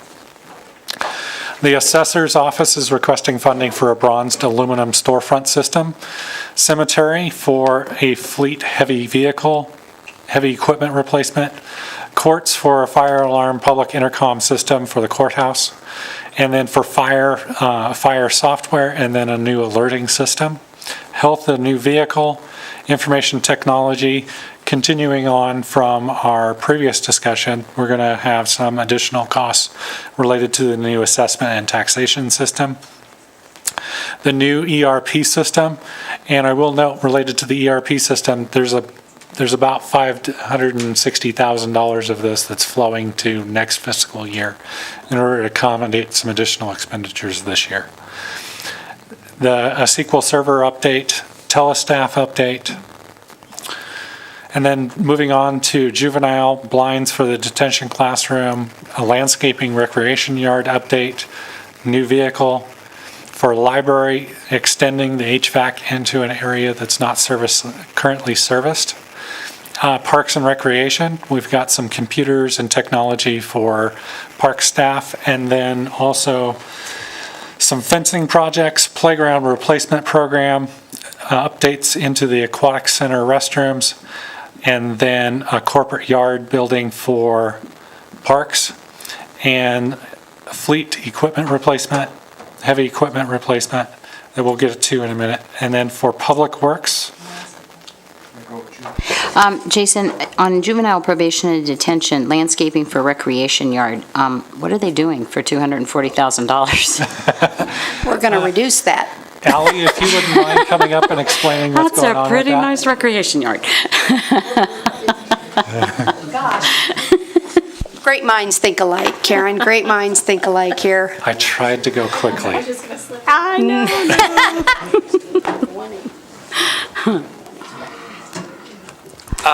Mr. Mayor, Board of Supervisors, for the record, excuse me, Dave Navarro, Parks Operations Superintendent for the Parks Department. What that funding request was for, we as a department maintain that back area, and we consistently have issues with that. And the issues lie within how it was designed, how the irrigation system was laid out and currently is connected, and the type of soils and the grading issues like that. So in order to make things a little bit easier for us to maintain that area and also take away some of the maintenance that was ongoing there because of the fixes and the problems that we had to do, we met with the juvenile staff, and we wanted to repurpose that to make it an easier maintenance area for us, but also wanted to make sure that it was still something that they could use and have like a usable space for their programs. So we met with them on site. We discussed with them our problems, our concerns, and so what we did is we came up with a conceptual plan of what that area could be, and it would also, so that area would do two things. It would serve their program still and what they had in mind and what they're doing, but also decrease some of the maintenance back there by reducing the size of the turf, reducing maintenance, also reducing water as well, because we cut the turf sites down almost in half, I think. So that's what that kind of project landscape project was. Which area are we talking? It was roughly 43,000 square feet, so almost an acre, and I think in the conceptual plan, we would take the turf area down to 25,000, and then we would add, there was a DG kind of exercise, walking, jogging path to the outside. And just for the record, Allie Bannister, that is a conceptual design that they came up with. So it's nothing that is set in stone or that we need for sure. There's certain things that we could definitely remove to keep the cost down. Follow up on that. And it really goes to my question earlier about the length of stay on the average and things. And I know that probably a lot of them stay just one day even for parent pickup, and maybe some stay longer. So I was talking with them a little bit earlier, and I'm interested to say, and I think you both agreed, but I'd like to make sure that we could put that at 180,000, and you would do the best you could to accommodate your plans. Would that work? I believe that is fair, 180,000. I would just ask that if something major happened during us redoing it, we would be able to come back. Yes. Right. Thank you. So, and then nothing in the outlier year. No conceptual $483,000 project anymore. Thank you.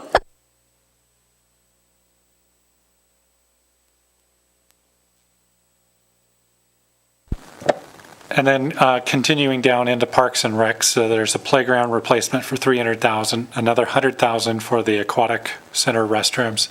I will note that there was $100,000 previously within, that's going to come back through the quality of life that we're going to talk about, that will put $200,000 towards the locker rooms. And then there's also, we'll get to it in the quality of life, but $300,000 to replaster the pool. So about $550,000 going into the aquatic center. Corporate yard for parks to increase storage for their equipment at the corporate yard. Within facility maintenance, we've got some equipment replacement, asphalt repair at the senior center, $219,000 in roof replacement, and then about $46,000 for the window seal at the public safety complex, and then $90,000 for vehicle replacement.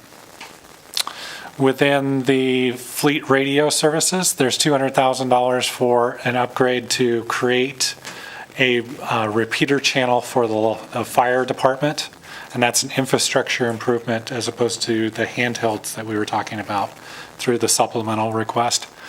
In the landfill, we're looking at $690,000 in heavy equipment replacement and then some other vehicle costs. For the senior center, there's furniture for rentals and activities, and then a replacement for the dining room chairs and tables.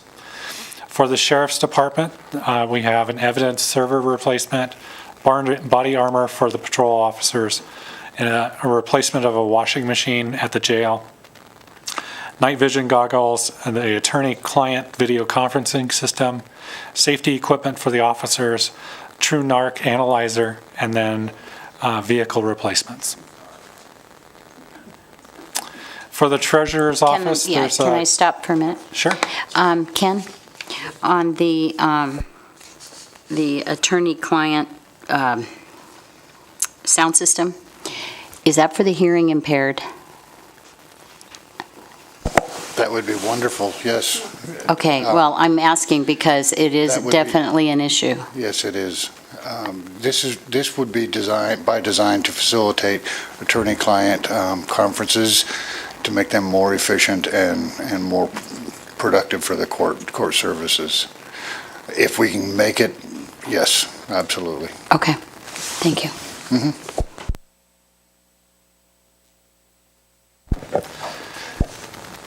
Continuing on to the treasurer, the glass storefront, and then also cameras within the area there, for a total plan of $5,610,000. Any questions related to that plan so far? We did already. Okay. Got them, okay. Okay, so for the fleet purchases, this is the list of vehicles that you're seeing that were identified within the plan. We will note that there's 8 vehicles for the sheriff's office, 7 patrol vehicles, and 1 motorcycle.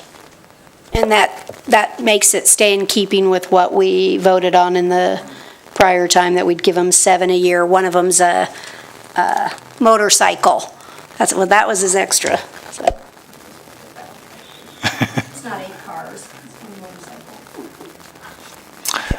It's an electric, it's an electric Harley Davidson, right? You got to have one of those, Sheriff. It's a Segway scooter. A Segway, too? Kind of like the mall cop thing, Mr. Mayor, I think it is. Specifically for Kenny. New wide sidewalks. It's getting late. But we're still in good humor. Don't worry, your fleet cars are all Priuses, so. Oh, gosh. Your fleet vehicles, they're all Priuses, so good for you. All right. Okay, moving on, transit funds. So we've got the purchase of 1 bus in here, and then some other upgrades.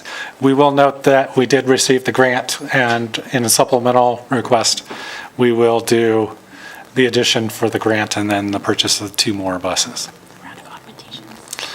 RTC fund, we've got a plan for $2.1 million that's dedicated to the college and research signal, safety improvement program, and then basically the arterial and collector street program. I just have a question. Doesn't that signal exist there already? That's the payment. The 50,000 we owe Is that them. just the payment that we owe? Yeah, Okay. I remember we all did right. a participation agreement. Okay. They paid up. It's front. not installing a new signal? Okay. We owe them 50,000 a year for 2 years. Street maintenance fund, so $306,000 in equipment and then $100,000 for signals. Quality of life, this is what we were talking about earlier, so another $450,000 into the aquatic center and then $512,000 for the land purchase, and then about $17,000 in undesignated right now. Extraordinary maintenance is undesignated but tentatively scheduled to assist with the roof projects. Residential construction at $27,000 for park projects. Infrastructure tax going towards the corridor improvement program. And then for fleet, we're doing $8,500 for a new vehicle lift. Within the stormwater, now we're into the utility funds, and all of these were approved by the UFOC. And so for stormwater, there's no capital plan for next year, but I will note that the bond projects will likely roll over through augmentation. Water fund, roughly $3.5 million. The big project there, $1 million going towards the east-west transmission line running from Phillips to Ormsby, and then a rehabilitation program. Where are we on getting that water line up to Quill? Darren Schultz, Public Works, for the record. We're still a ways away. So each year, we're trying to peel off some money for capital and put it that way.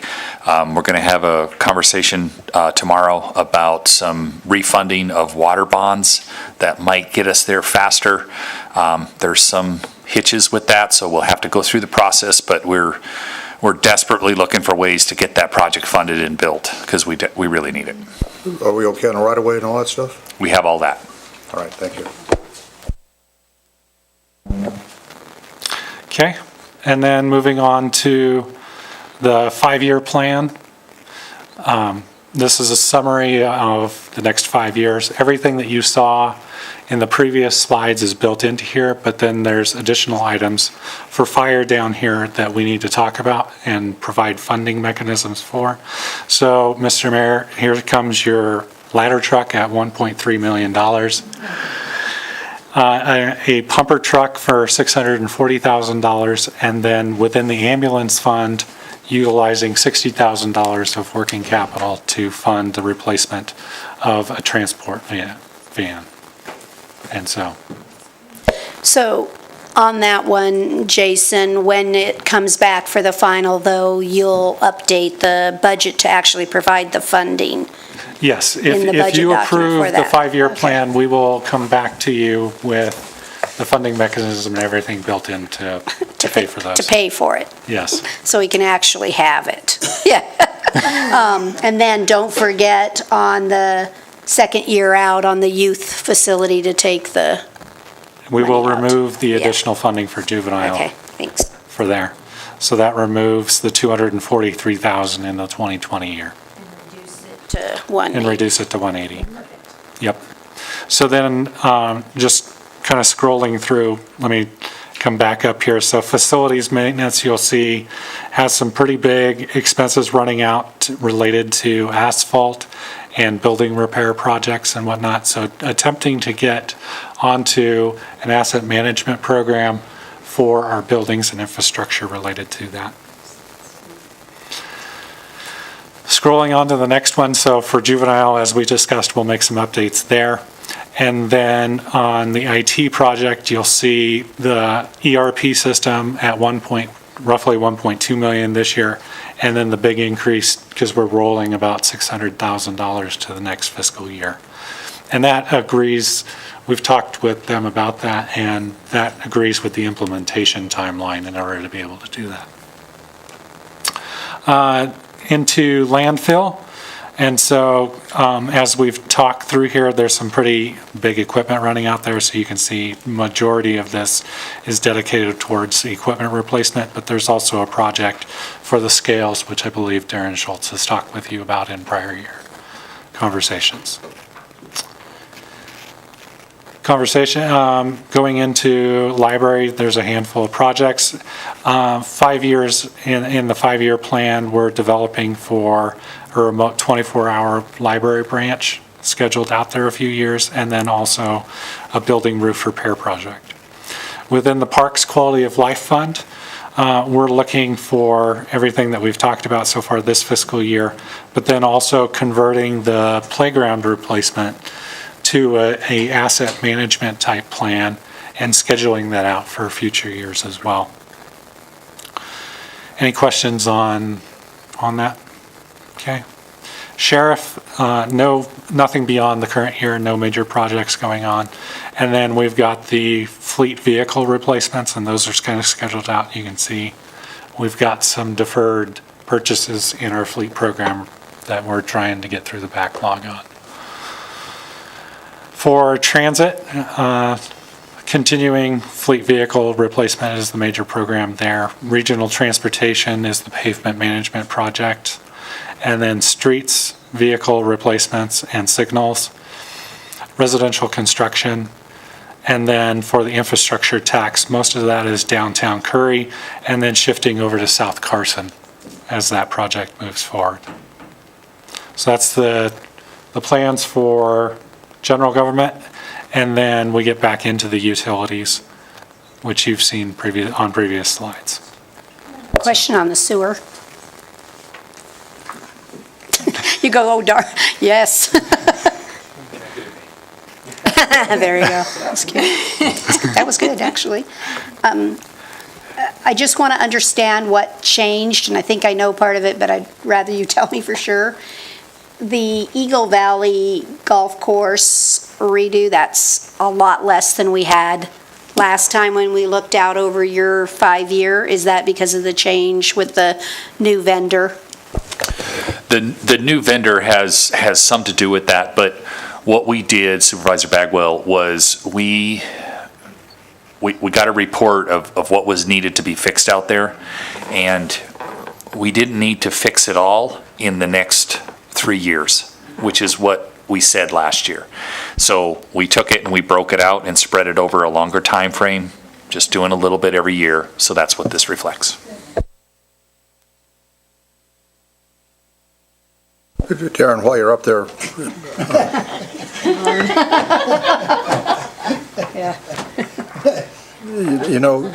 talk to me about Brunswick Reservoir. I mean, I know you got some money in here for that, but I know that Supervisor Abad was chatting about that as well. Where are we on that? What do you have? I mean, just for the public's information, what do you have into this 5-year plan for Brunswick Reservoir? Yeah, so Brunswick Reservoir is where we store our effluent during the winter months when we can't use it for irrigation. And the reservoir leaks. And that's not we weren't shocked by that because what the design that went into it, they didn't spend time lining it or anything like that, and there was going to be some leakage. What we're looking at is we permitted that water we have a permit through the state Department of Environmental Protection for that water to go into the river because it percolates through the ground and then comes back up into the river. It's very clean water. So that's been permitted. So what we're looking at into the future is a way to somehow capture that water either through induction wells or as a credit going into the river that we can somehow sell to a user downstream that would want to take it out of the river and use it for some sort of a use. So right now we're looking at just kind of touching around the edges, but like I said, one of the things I talked about with that water manager position is we want to take a real hard look at that. It's going to be it has to go through the state engineer's office for approval. There's a number of steps, a process that this would have to go to get to where we want to be, and it's not going to happen quickly, but I'm confident now that we can move it forward and we can provide regular updates as to where that's going. But I'm encouraged that it's gonna provide some benefit and we should be able to figure out a way to get a credit back. If we can't get a credit back, then I want to look at the idea of capturing the water before it goes in the river and bringing it back to Carson City. We'll use it here. Thank you. John? What? Yeah, does this mean we know how much leaks out of there, or is that part of assessing?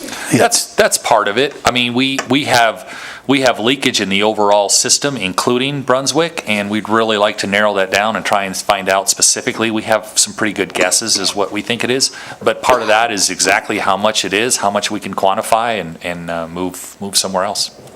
And I don't hesitate to raise it. I've raised it before. Are you continuing to look at whether and when we should charge for our effluent, or is that still on the back burner?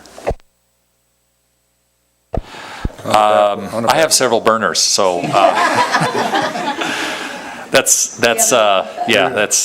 hanging out there somewhere. That's a good answer. All right. Where are we? That's it. That's all.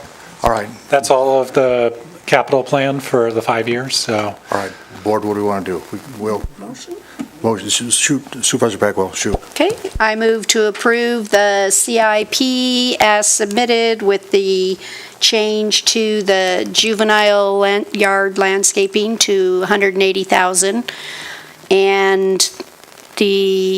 and then you'll do the required accounting to pay for we're going to give you that ladder truck after all, but to pay for the ladder truck We'll do the accounting changes to update for the ladder truck, the fire truck. And the car, or And the fleet Yeah. vehicle.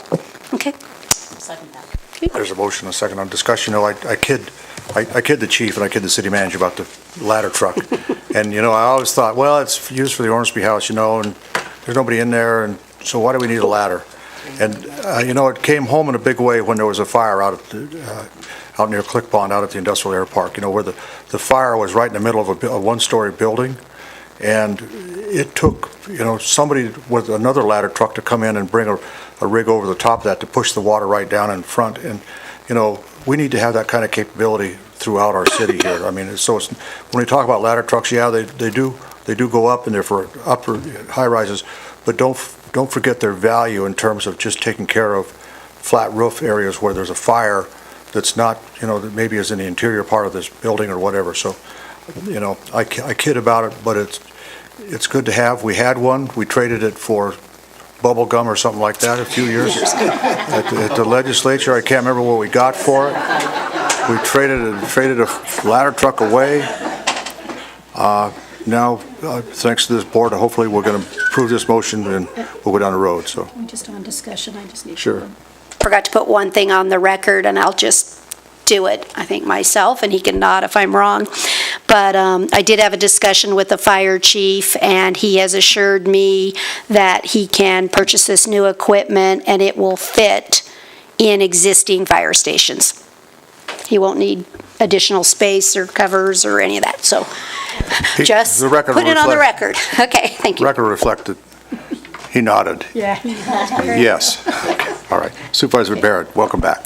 Thank you. As I said earlier, my wife's in Fallon, and my dog was going to be timed out at the doggy daycare, so I ran her home, gave her food, came back.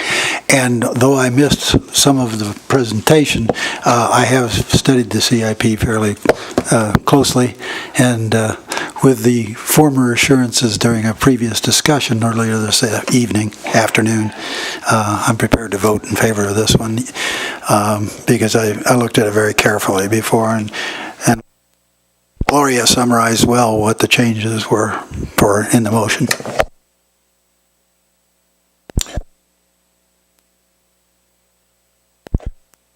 Here, on the motion, further discussion, hearing none, all in favor signify by saying aye. Aye. Opposed, nay. Carried. Okay, so we got that. So now, let's take up, we think we need a motion on the last part here about the budget.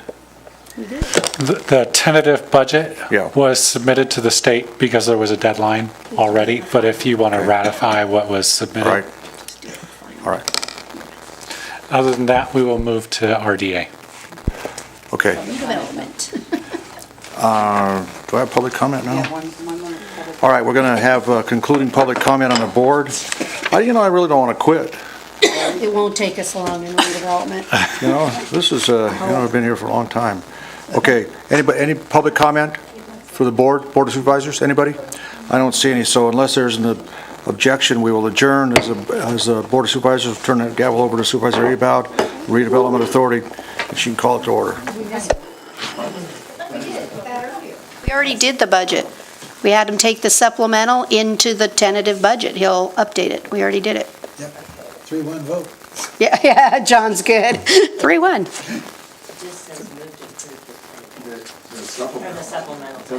We don't, the tentative, the supplemental will Okay, adjust we'll the have to- tentative for the final. He already Okay. submitted the tentative.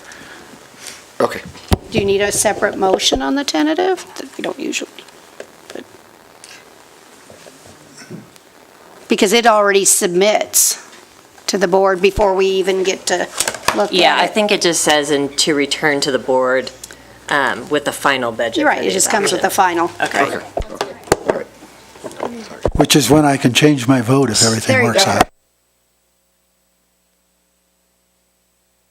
I'm going to call to order this meeting of the Redevelopment Authority. Let the record reflect we have a quorum. Is there any public comment at this point in time? People are bailing like flies. That's right. All right. So, Jason, are you going to take us through the redevelopment tentative budget? Yes, I am. Jason Lake, Chief Financial Officer. So I'm just going to jump all the way back here to this 5-year projection because I think it does a better job of summarizing the presentation. So we've got the tentative budget, roughly $1.9 million in property tax coming in, and then that is going to be expended $276,000 for debt service, and then we have some salaries and benefits flowing through there, and then the service expenses.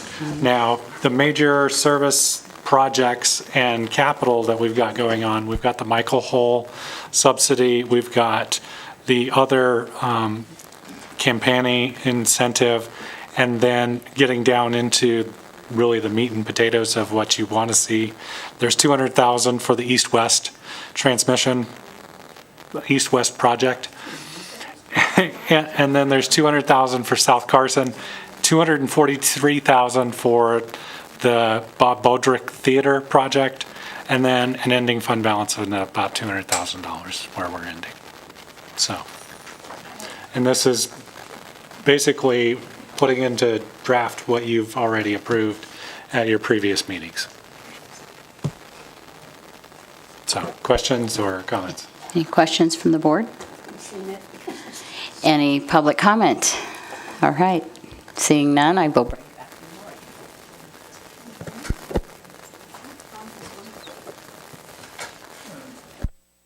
Perhaps now is no, I'm not going to make a motion. I'm going to, if we're in discussion, I assume, or we wait for the motion to discuss. Go ahead.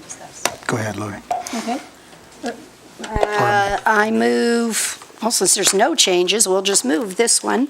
I move to approve the tentative budget as submitted. It's a miracle. I'll second. It's a miracle. We have a motion and a second. Discussion.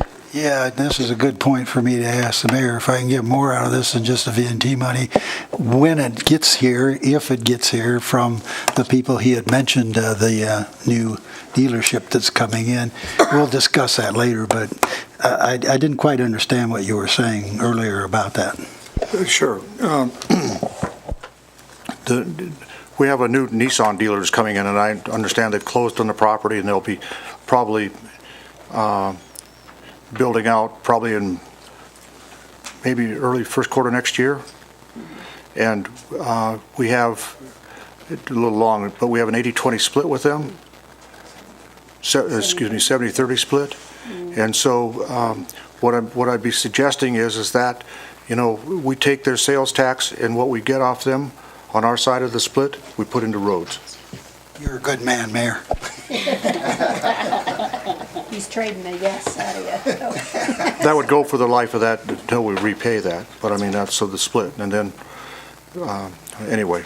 Well, and what I really do I want to say on a serious basis, I actually tend to agree with your idea of the nexus if we can get it. But since nobody would step up from the feds to the state to our own electorate on the positive side of the equation, I'm just looking anywhere I can. Thank you. Well, sometimes I think, you know, at this board level, you know, the feds and the state, they all have someplace to push costs. Yeah. I mean, they could say, well, we don't want to do it, and the next one, I don't want to do it. You know, when it gets here, all those arguments die in favor of, you know, those arguments don't help us fix a pothole here. They don't help us fix a crack. And we can't push it down any lower. There's no place we can push it, and not that we would. So when they say the buck stops here, it really does. Or the rubber meets the road, it's here. And, you know, that's why we get paid as much as all those folks back there. Anyway, you know what? We get paid in our service to our community, which is just as much. So, okay. All right. All right. All those in favor? Aye. Opposed? Passes. All right. Last public comment? Seeing none, we are adjourned as the Redevelopment Authority. Long day.